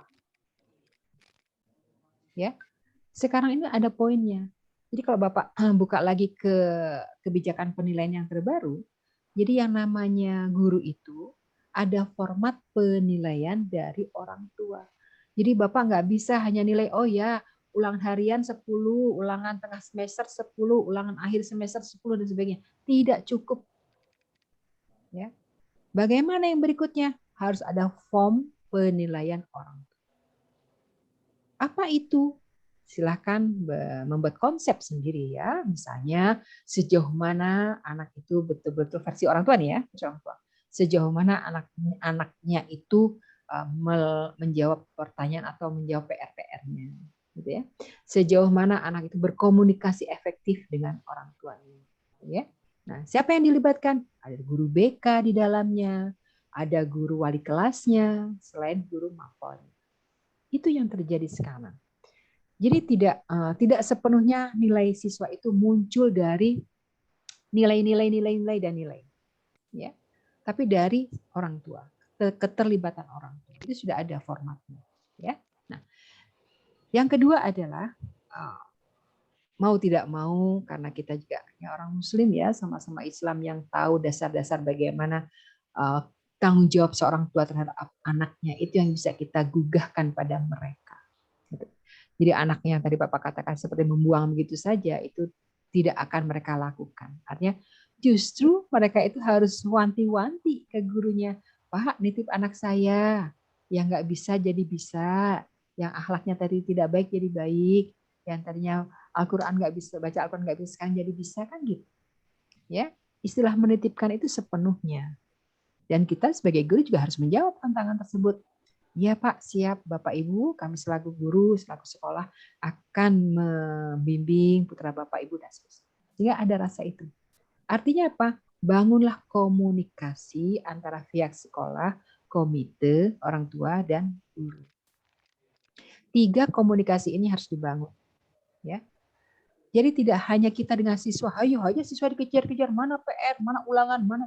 Tidak seperti itu. Karena keterlibatan menilai akhir itu ada di unsur orang tua, pihak sekolah, di sekolah itu berarti ada guru, kepala sekolah, dan sebagainya, juga dari siswa. Ini triangulasi data istilahnya. Ini yang harus digali. Ya, jadi orang tua akan menyadari bahwa mereka itu terlibat dalam menentukan nilai akhir siswanya, anaknya. Walaupun mungkin nanti jawabannya bagus-bagus Pak, nggak apa-apa, biarkan aja. Ya, apakah anak ibu sejauh mana ibu melihat anak ibu disiplin? Oh ya, anak saya sangat disiplin, tiap hari bangun pagi, sholat. Ya, biarkan aja. Karena itu orang tua ingin melihat anaknya seperti itu. Berarti kan tanggung jawab secara batin mereka punya tanggung jawab bahwa saya harus melakukan. Nah, kapan diberikannya? Di awal tahun Pak, di awal tahun pembelajaran. Agar orang tuanya ikut memantau. Jangan menjelang ulang bagi rapot baru diberikan instrumennya. Ya, namanya orang tua ada capeknya, ada lupanya, ada nggak kepikirannya gitu ya. Tapi kalau di awal tahun setelah tahu, oh ya, ternyata saya sebagai orang tua diberikan instrumen untuk menilai anak saya sendiri. Silakan. Ya, bisa dilakukan di awal tahun. Gitu Pak Furqan. Ya Ibu, terima kasih Ibu. Sama-sama, ya. Pas sekali Ibu. Ya. Silakan. Kan ada lagi. Bila ada lagi. Berkaitan dengan kolaborasi yang tadi Bu ya. Sebenarnya kita juga udah pernah kita antara guru diniyah dengan guru bahasa Inggris. Ya. Mungkin Ibu bisa lihat di YouTube kami. Itu si anak-anak itu menyampaikan ceramah lah atau apa dalam bahasa Inggris. Itu semuanya Bu. Ada yang bertanya lagi? Ya, karena sebetulnya Pak, penilaian guru-guru seperti itu kan kita bisa mengembangkan sistem STEM ya Pak. Ya. Jadi science, teknologi, ya, termasuk bahasa Inggris dan matematik itu kan. Nah, di STEM itu justru yang digali adalah kebermaknaan hidup si anak. Jadi misalnya kalau kita guru matematika, kalau ada soal misalnya 10 kali 10 sama dengan berapa, itu mungkin dalam hidup dia bingung, apa ya nih 10-nya. Ya. Tapi akan berbeda rasanya kalau anak itu diberi suatu kasus. Ya. Ini ada uang 10.000, kamu harus belanjakan misalnya untuk beli telur dan sebagainya dan seterusnya. Kemudian berapa sisanya, bagaimana menghitung pembagi dan pengurangannya, itu lebih kebermaknaan hidup Pak. Ya. Ini terjadi Pak, pernah ada kejadian saya lupa, kalau saya di lab school Pak di Jakarta tahun berapa saya lupa waktu itu, saya awal-awal tahun 2000-an mungkin ya. Saya berkunjung ke sana. Kemudian ditemukan seorang anak itu yang kedapatan mencuri uang temannya. Pada saat ditanya, jawabannya itu sangat prihatin Pak. Dia jawab gini, aku tuh pengen kayak orang lain, punya uang, terus jajan sendiri ke kantin. Itu aja jawabannya. Karena selama ini si anak itu selalu disiapkan oleh orang tuanya, bekal cukup, mau makan ABCD ada, semua terpenuhi Pak. dengan harapan bagus ya orang tuanya ya, mungkin biar anaknya nggak jajan gitu kan, biar jajannya bersih lah gitu dari rumah. Tapi ternyata anak beda Pak, anak tuh pengen belajar transaksional tadi, ke kantin bawa uang, beli ABC ada pengembaliannya itu. Artinya apa? Kebermaknaan hidup itu yang harus kita ajarkan kepada anak-anak. Sekarang bapak-bapak mengajar katakanlah perangkat lunak ya, karena itu kan wujudnya perangkat lunak ya bapak-bapak sekolah di sini. Nah, itu juga sama. Jadi gali mereka membuat aplikasi kah atau apa yang betul-betul mereka butuhkan saat ini. Itu kalau kita lihat pendidikan di Jepang misalnya, setiap minggu itu Pak, ada saja hal-hal baru teknologi yang diciptakan oleh siswa.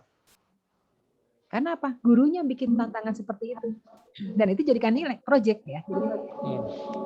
Nah, kenapa kita tidak lakukan itu?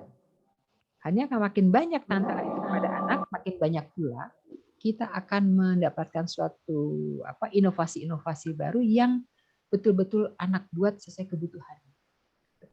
Ya.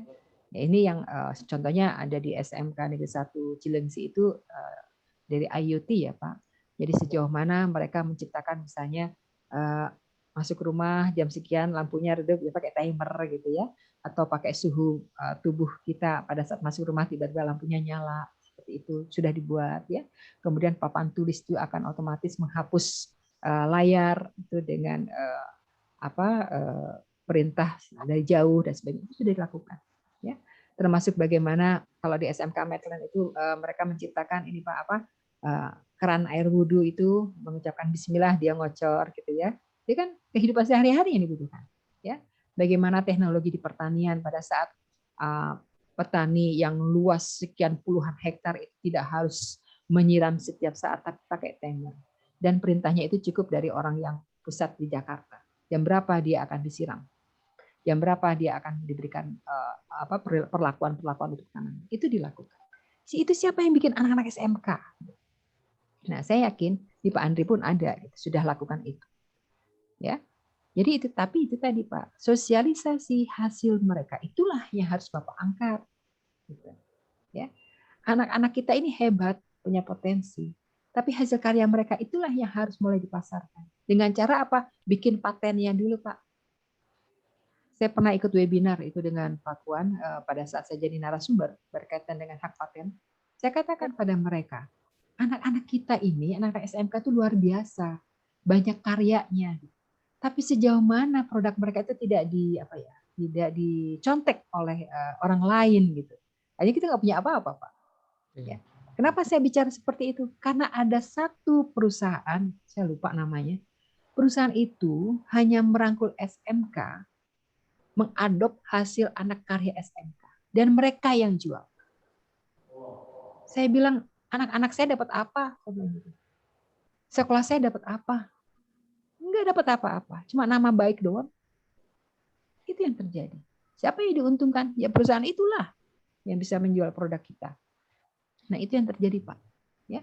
Jadi silakan sekarang Bapak merangkai suatu tantangan buat peserta didik dengan mengkolaborasikan guru-guru ini membuat satu penyajian materi yang menarik sehingga si anak tidak sadar kalau saya sekarang dengan Pak Furqon tadi, oh ternyata ada sisi pelajaran bahasa Indonesianya mungkin ya, ada sisi pelajaran yang lainnya mungkin. Silakan saja.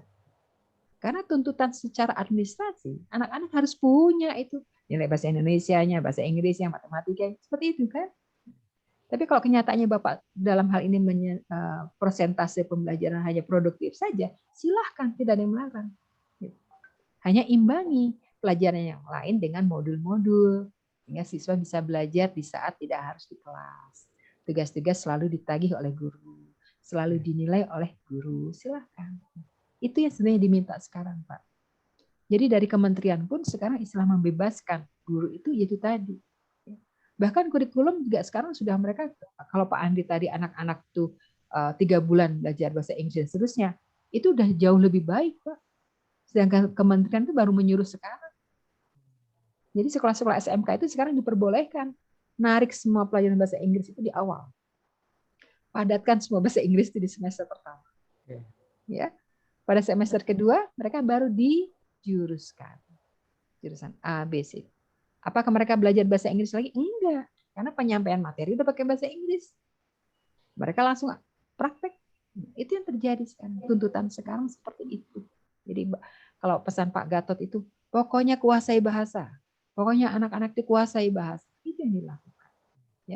Ya kebetulan aja ya Pak Andi juga tentu tanya karena berkaitan dengan laptop dan sebagainya bahasa Inggris ya Pak. Ya, itu sisi baiknya, sisi keuntungannya. Sehingga Bapak punya program. Ya, itu Pak Andre. Baik, terima kasih Bu atas pencerahan. Masih ada yang mau bertanya? Silakan.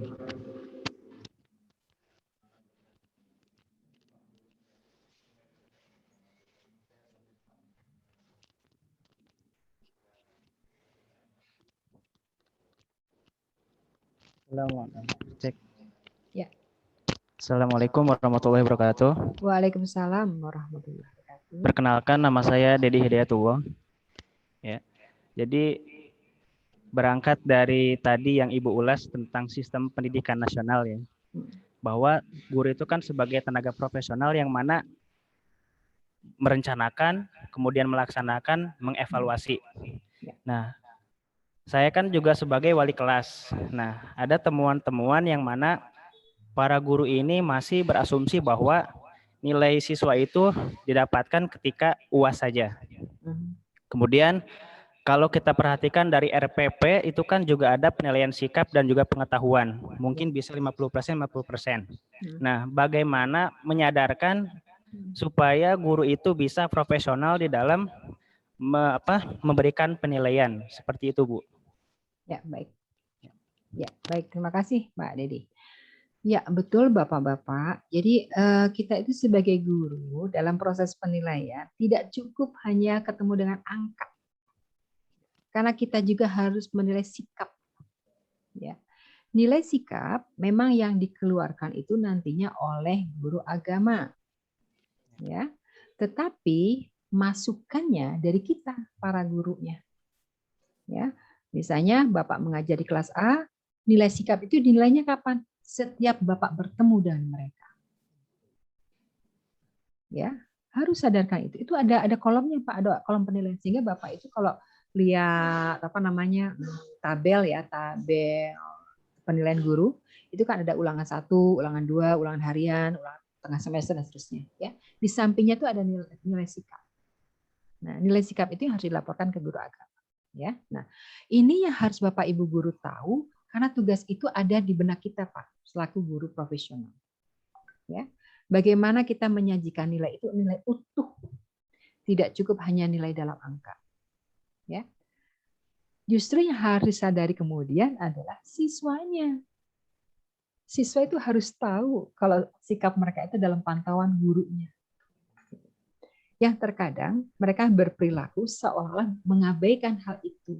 Yang penting mah nilai matematika 100, agama 100, bahasa Inggris 100, maunya itu saja. Dengan segala cara. Bukan itu. Tapi bagaimana mereka berupaya proses tersebut itu yang kita nilai. Sehingga dalam penilaian pun Bapak lakukan secara bervariasi. Ya. Kenapa sih kita ada istilah diskusi, ada istilah nanti ada blended learning dan sebagainya. Itu tujuannya agar kita bisa menggali nilai lain dari siswa. Ya. Sehingga tidak dibenarkan kalau ada guru, Bu, ini kok nilai anak ini kosong, nggak ada nilainya. Iya, dia nggak pernah masuk, nggak pernah ngambilin tugas. Dari mana saya dapatkan nilai anak? Ada Pak kasus. Yang salah siapa? Gurunya. Kenapa guru tidak bisa menggali nilai? Karena nilai siswa itu tidak cukup sekedar angka. Dia hadir ke sekolah, udah dapat nilai. Dia datang tepat waktu, sudah dapat nilai. Dia mengerjakan tugas, walaupun berapa nilainya, sudah dapat nilai. Ya, jadi banyak yang kita gali dari nilai seorang anak. Ya, nah, caranya seperti apa? Kembali lagi pada gurunya. Karena guru inilah yang paling tahu kondisi anak setempat. Ya, itu ya Bapak ya, Pak Didi ya. Jadi jangan kita menganggap bahwa guru itu hanya sebatas melihat bahwa nilai itu tadi harian, tengah semester, akhir dan sebagainya. Tidak seperti itu gitu. Tidak seperti itu. Justru kita tuh cukup punya tanggung jawab yang berat pada saat menentukan nilai. Ingat ya, guru juga manusia. Gitu. Jadi pada saat memberikan nilai itu kadang tetap hati yang bicara. Bapak akan melihat posisi anak, oh namanya si Abdul tuh duduknya di belah mana ya? Sebelah kanan, sebelah kiri, dan sebagainya. Akan mengingat figur. Ya, itu selalu ada. Gitu ya, Bapak ya? Ya, itu baik. tambahan ya. Ya, kemudian tambahan lagi ya Bu ya. Ya, silakan. Apakah untuk penilaian ini bisa menjadi standar kelulusan atau kelulusan siswa? Ya, karena memang penilaian ini dilihat dari berbagai aspek penilaian seperti itu. Ya, nah kalau berbicara standar kelulusan itu lebih kompleks. Bapak bisa membuka kebijakan standar kelulusan siswa. Apa saja di dalam. Nanti ya permennya saya kirim ya. Apa saja di dalamnya. Ternyata yaitu tadi ada penilaian sikapnya, kompetensi, kemampuan pengetahuannya, ya, ada keterampilannya. Jadi afektif, psikomotor dan yang lain itu ada di dalamnya, Pak. Nah, yang harus Bapak garis bawahi adalah apa sih kebijakan sekolah berkaitan dengan standar kelulusan. Jadi anak-anak seperti apa nih produknya SMK Madinatul Quran? Anak-anak seperti apa yang disebut lulus itu? Nah, kriteria itu harus dibikin sendiri oleh pihak sekolah. Ya, dirancang sendiri oleh Bapak Ibu guru dan kepala sekolah sehingga semua guru mengajar dalam pola yang sama. Dalam arti arahnya, tujuannya jelas. Ya, jangan sampai misalnya menghasilkan generasi yang berkarakter global dan sebagainya. Tapi kita ngajar seaya-ayana, Pak. Atau gimana mau global, gitu caranya mah, gitu ya. Kita mendidik karakter baik, tapi gurunya nggak bisa jadi contoh, gimana mau sukses. Nah, gitu ya. Jadi istilah SKL itu harus diambil keputusan sejak awal. Ya. Itu Pak Didi. Ya mungkin itu saja Bu dari saya. Terima kasih. Sama-sama Bapak. Warahmatullahi wabarakatuh. Waalaikumsalam.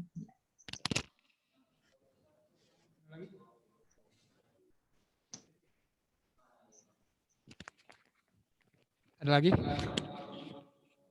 Silakan. Oh, ada lagi nih, Bu. Ya, silakan. Semuanya suruh pada nanya, Bu. Ya harus di absen sama Bu Dina nih. Nanti daftar namanya kirim ke saya, Pak Andri. Saya akan absen guru-gurunya. Ya, bismillahirrahmanirrahim. Assalamualaikum Ibu. Waalaikumsalam Bapak. Ya, perkenalkan nama saya Muhammad Fajrianur. Ya, saya di sini sama statusnya seperti Ustadz Furqon, yaitu pengajar diniyah, Bu. Yang ingin saya sebenarnya tidak bertanya, mungkin minta saran aja sebenarnya ya. Terkait dengan kontrak belajar. Kontrak belajar yang kita buat sebelum ketika di awal pertemuan semester gitu Bu. Nah, ya mungkin ini menjadi bertanya seperti ya. Seberapa penting sih kita membuat kontrak belajar bersama siswa di kelas seperti itu Bu? Itu yang pertama mungkin. Baik. Sebetulnya lebih tepat bukan kontrak belajar ya, tapi komitmen. Ya, komitmen belajar. Artinya sejauh mana kita dengan siswa di kelas itu punya komitmen bersama. Agar apa? Tujuan targetnya tercapai. Ya. Penting, sangat penting buat saya. Terutama apa? Di komitmen pencapaian nilai. KKM misalnya. Itu kan ada Pak di sebagian lembar terakhir RPP itu ada komitmen nilai misalnya Bapak tentukan KKM dari mata pelajaran Bapak itu 75. Itu semua ketua kelasnya, ketua kelas ya Pak, siswa. Itu ikut tanda tangan Pak. Kelas A tanda tangan, kelas B. Itu apa? Itu contoh komitmen. Oh, iya. Artinya apa? Mereka akan betul-betul menyadari bahwa akan sungguh-sungguh belajar karena untuk mencapai nilai Bapak itu ternyata paling rendah 75. Saya nggak boleh kurang dari 75 karena komitmen dengan Bapak saya harus 75 minimal. Sehingga itu penting, menurut saya itu penting. Ya, bagaimana formatnya itu relatif. Silakan sekolah mempunyai kebijakan seperti apa formatnya. Tapi sebuah komitmen itu harus dibuat di awal tahun pembelajaran. Begitu Pak? Ya, terima kasih Bu. Mungkin untuk yang kedua Bu ya. Ana secara pribadi, ya saya secara pribadi Bu, untuk mengajar di kelas, saya masih menggunakan metode menulis di papan tulis Bu. Nah yang ingin saya tanyakan, untuk metode menulis di papan tulis ini seberapa untuk relevansinya dengan anak-anak zaman sekarang seperti apa Bu? Ya. Iya. Baik Pak. Justru namanya guru memang harus menulis Pak di papan tulis. Tapi bukan menulis dari buku, anak suruh nulis, terus anak menyalin lagi di buku, gitu ya. Bukan seperti itu. Sarana prasarana pendidikan di ruang kelas itu justru harus dimanfaatkan. Ini ada pengalaman saya sendiri Pak waktu jadi guru. Itu saya ngajar begitu ya. Kemudian selesai mengajar kan diajak bicara oleh tim penilainya. Kritiknya apa? Tentang itu Pak, tentang papan tulis. Kenapa Bu Dina nggak nulis sehuruf pun di papan tulis? Kata dia. Aduh, saya bilang, oh salah ya Bu. Saya pikir lebih langsung aja bicara, gitu ya. Diskusi sama anak. Walaupun suasana pembelajaran asik, mengelola kelas saya bisa dan sebagainya. Kritiknya cuma satu. Kenapa Bu Dina tidak menulis di papan? Dari situ saya sadar, oh iya ya. Kan papan tulis itu kan adalah sarana pembelajaran, media pembelajaran, sehingga harus kita gunakan. Ya, tapi gunakan untuk apa? Misalnya pada saat Bapak datang, Bapak tuliskan hari ini kita belajar apa, tujuan pembelajarannya apa, tuliskan. Ya, bagaimana pada saat teori? Ya papan tulis itu sebagai alat bantu kita memperjelas materi. Walaupun secara materi mungkin sudah disampaikan secara digital ya, misalnya silakan download materi Bapak di link anu silakan, biasanya seperti itu. Tapi memperjelas, mempertegas lagi soal atau pernyataan Bapak lewat papan tulis harus Bapak tuliskan, harus Pak, ya. Jadi sehingga salah kalau ada guru yang tidak menggunakan sedikit pun media tersebut di kelas, gitu ya. Jadi sebaiknya tetap dimanfaatkan. Dan sekolah pun juga mengadakan papan tulis karena penilaian sarana prasarana itu kan di kelas ada papan tulis, ada bangku guru, meja guru, bangku siswa dan sebagainya, sebelum lambang negara dan sebagainya, itu ada semua dalam penilaian kalau di sarana prasarana ya, sehingga ini harus dimanfaatkan ya. Justru yang harus diwaspadai adalah bagaimana kita memanfaatkan, kita menulis di papan tulis. Itu biasanya guru yang belum tahu ya. Jadi papan tulis itu sebaiknya dibagi 3 Pak. Ada sisi kiri, sisi tengah, sisi kanan. Jadi kalau kanan itu adalah statement yang sudah berupa kesimpulan-kah atau statement awal-kah yang tidak bisa terganggu gitu ya. Nah, kanan kiri itu sebagai coret-coretnya. Itu yang harus dilakukan. Jadi kalau kita kan enggak, orang hapus, hari yang tadi nulis apa ya Bapak guru saya lupa. Ya kan? Anak boro-boro mau foto kegiatan atau menulis yang tadi. Belum sempat tulis gitu. Itu sih maksudnya ya. Jadi menulis papan tulis itu kita bagi 3. Kita sendiri bagi 3 gitu. Jadi yang tengah itu adalah pembelajaran kita yang akan disepakati secara bersama oleh siswa. Jadi ini loh kesimpulan Bapak hari ini gitu ya. Jadi kita sesuai tujuan pembelajaran. Nah, tadi misalnya siswa bisa menyebutkan definisi A. Nah, apakah itu sudah terjawab? Nanti ambil kesimpulannya ya. Pada saat Bapak menjelaskan perlu ngegambar, perlu ini, silakan gunakan itu. Ya. Nah, tapi yang penting adalah bagaimana mengelola kelas. Mengelola kelas sekarang ini bukan satu arah. Artinya Bapak capek ngomong sendiri, siswa mendengarkan aja, tidak seperti itu. Tapi dilibatkan mereka dengan diskusi. Yang tadi saya katakan, lempar mereka dengan kasus. Sebelum masuk pembelajaran, Pak. Bapak sebelum ngajar ABCD, lempar dulu kasus. Ya. Misalnya tentang wudhu gitu, ya ceritakan aja. Ini ada seorang siswa mau masuk ke mushola misalnya, ternyata tidak ditemukan air, apa yang harus mereka lakukan misalnya? Itu kan kasus. Biarkan mereka berbicara. Oh harus ada dalilnya, biarkan mereka bicara. Nah setelah kira-kira sekian menit mereka diskusi ini, Bapak masuk. Gini loh, tayamum itu seperti ini, kriterianya ini. Nah itu baru kena Pak sasaran. Tapi kalau Bapak langsung tayamum adalah, gitu ya, Dijelaskan A, B, C, D. Hafalkan anak-anak. Nah, Pak capek, anak-anak nggak ngerti. Ya, Bapak pulang dari kelas lupa lagi tuh materinya. Ya, karena dia tidak merasakan sendiri. Itu sih Pak. Ya, trik-trik seperti yang Bapak lakukan. Oke? Ya, terima kasih. Terima kasih. Ya. Ada lagi? Oh silakan, Mangga. Ya.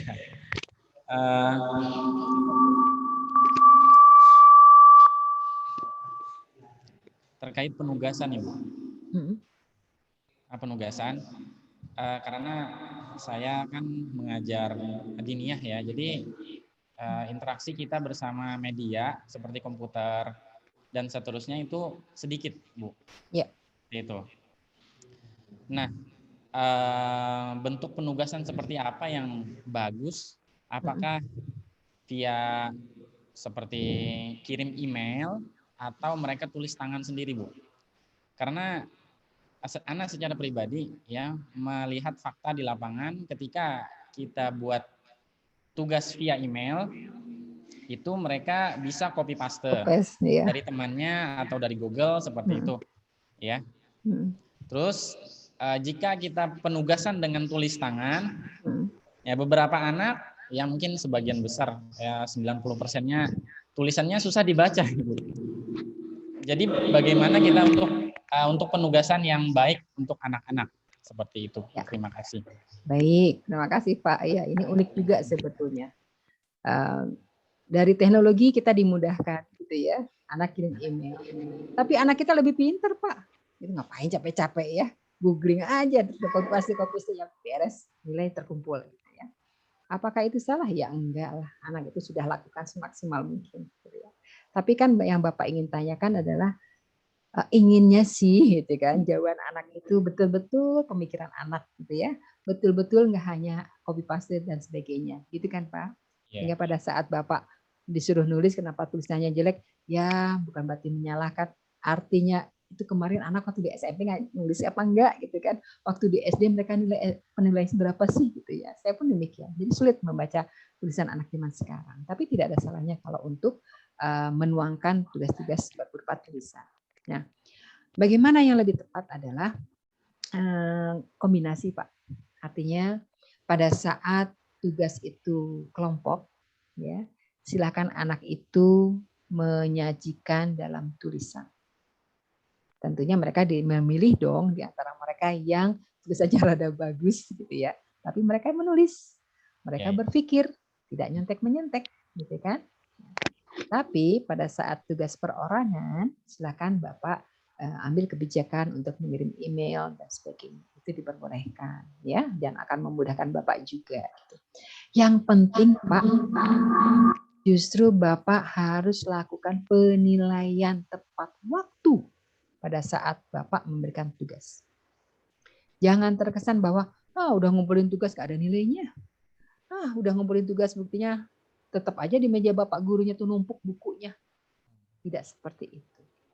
Itu mindset siswa sudah negatif kepada kita selaku gurunya. Ya, kalau bisa nih Pak, hari ini Bapak menerima tugas-tugas dari siswa, besoknya langsung keluar nilai atau malamnya keluar. Ini siswa nilainya sudah keluar ya, silakan buka di link ini, misalnya silakan. Ya. Atau kalau tadi tulisan tangan, Bapak segera berikan nilai, paraf tanda tangan, dan jangan lupa menilai itu harus dikomentari.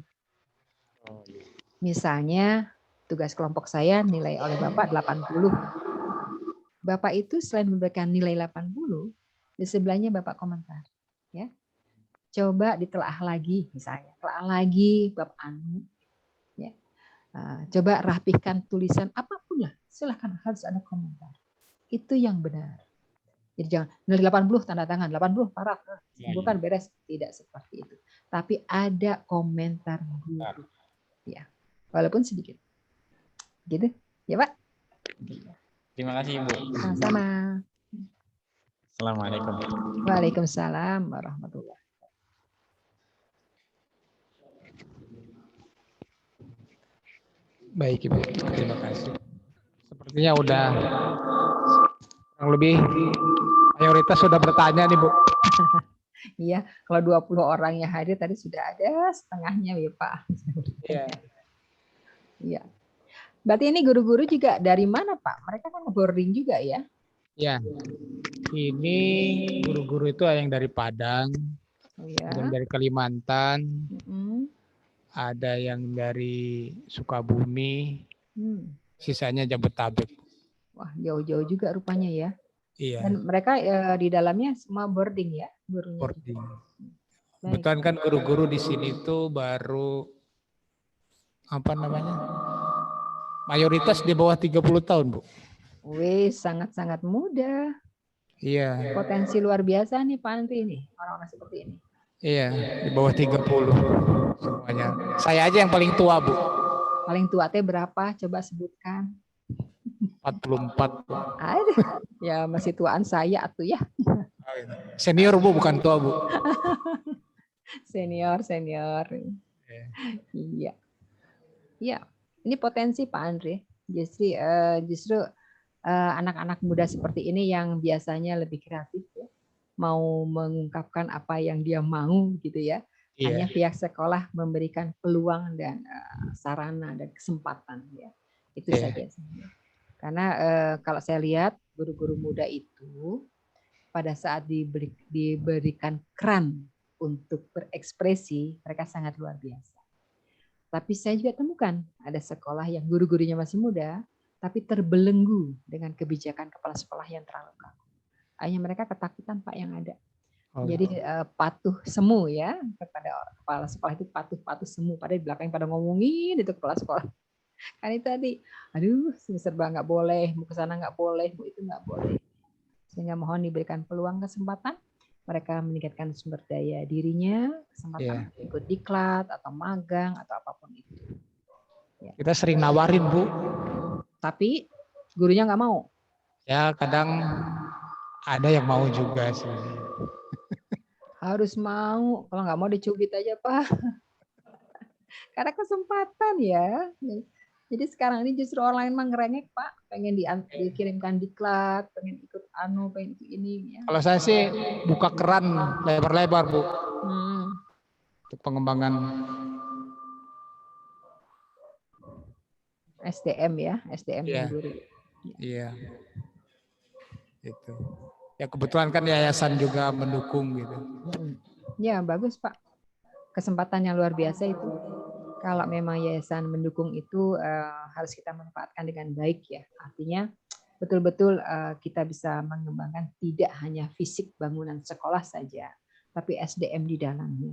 Ya, sekolah itu saat ini Pak yang akan dilihat adalah lulusannya, mutu lulusan.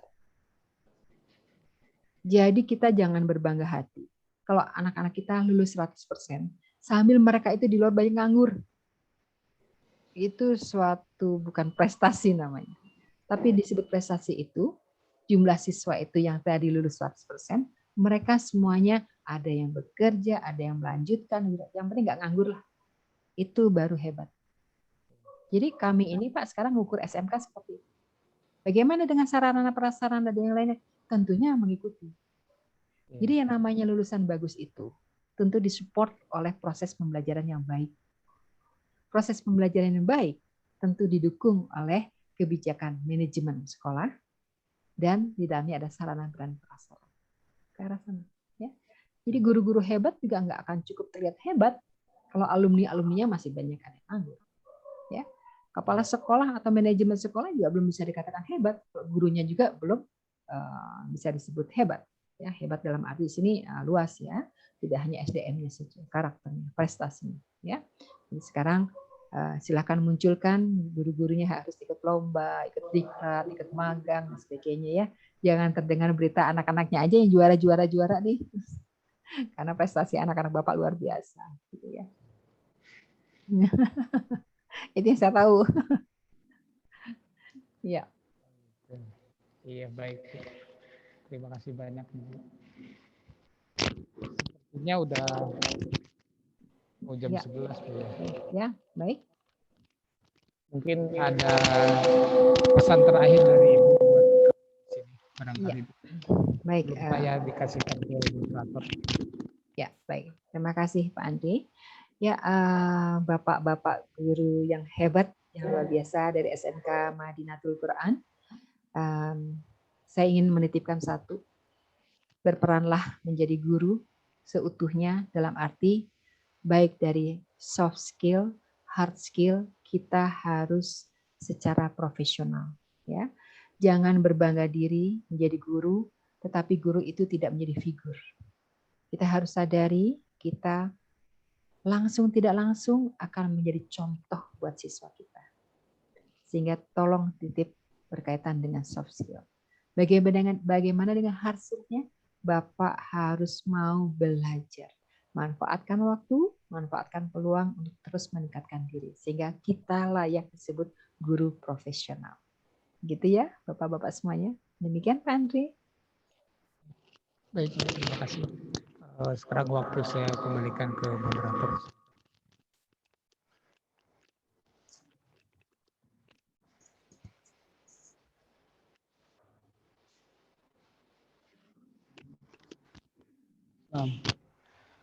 Alhamdulillah, rangkaian acara telah terlaksana dengan baik. Kami juga mengucapkan terima kasih banyak kepada Ibu Dina atas pemaparan presentasi yang telah Ibu sebutkan di hadapan kami semua. Banyak hal ya mungkin yang selama ini kami masih tertutup, akhirnya mungkin saat ini beberapa sudah mulai terbuka. Semoga ini menjadi pelajaran untuk melangkah lebih baik lagi. Nah, tentu kita juga terus berharap ya agar support dari Ibu dan juga seluruh guru-guru agar bisa terus bekerja sama untuk membangun SMK ini menjadi lebih baik lagi, khususnya SMK Madinatul Quran dan umumnya seluruh sekolah menengah kejuruan yang ada di Indonesia. Nah, alhamdulillah sekali lagi kami ucapkan kepada Ibu Dina, semoga Allah membalas kebaikan Ibu. Amin. Dan juga untuk Dewan Guru semua, maka setelah dari pemaparan ini telah selesai, kita insya Allah setelah ini ada istirahat terlebih dahulu ya Bapak. Insya Allah mungkin ini saja yang bisa kami sampaikan. Jazakumullahu khairan katsira. Kita tutup pertemuan ini dengan mengucapkan hamdalah. Alhamdulillahirabbil alamin. Dan doa kafaratul majelis. Subhanakallahumma wa bihamdika asyhadu an la ilaha illa anta astaghfiruka wa atubu ilaik. Mewakili seluruh tim Dewan Guru sekalian, kami mohon maaf Ibu atas segala kekurangannya, dan juga Dewan Guru sekalian kami mohon maaf atas segala kekurangan baik dari hidangan dan lain sebagainya. Wa akhiru da'wana alhamdulillahirabbil alamin. Assalamualaikum warahmatullahi wabarakatuh. Waalaikumsalam. Ya, Bapak, sebelum ditutup saya juga mengaturkan permohonan maaf bila ada kehilafan kata dari saya. Semoga apa yang sudah tadi saya sampaikan ada manfaatnya walaupun sedikit. Amin. Saya akhiri. Wassalamualaikum warahmatullahi wabarakatuh. Waalaikumsalam warahmatullahi wabarakatuh. Terima kasih Bu.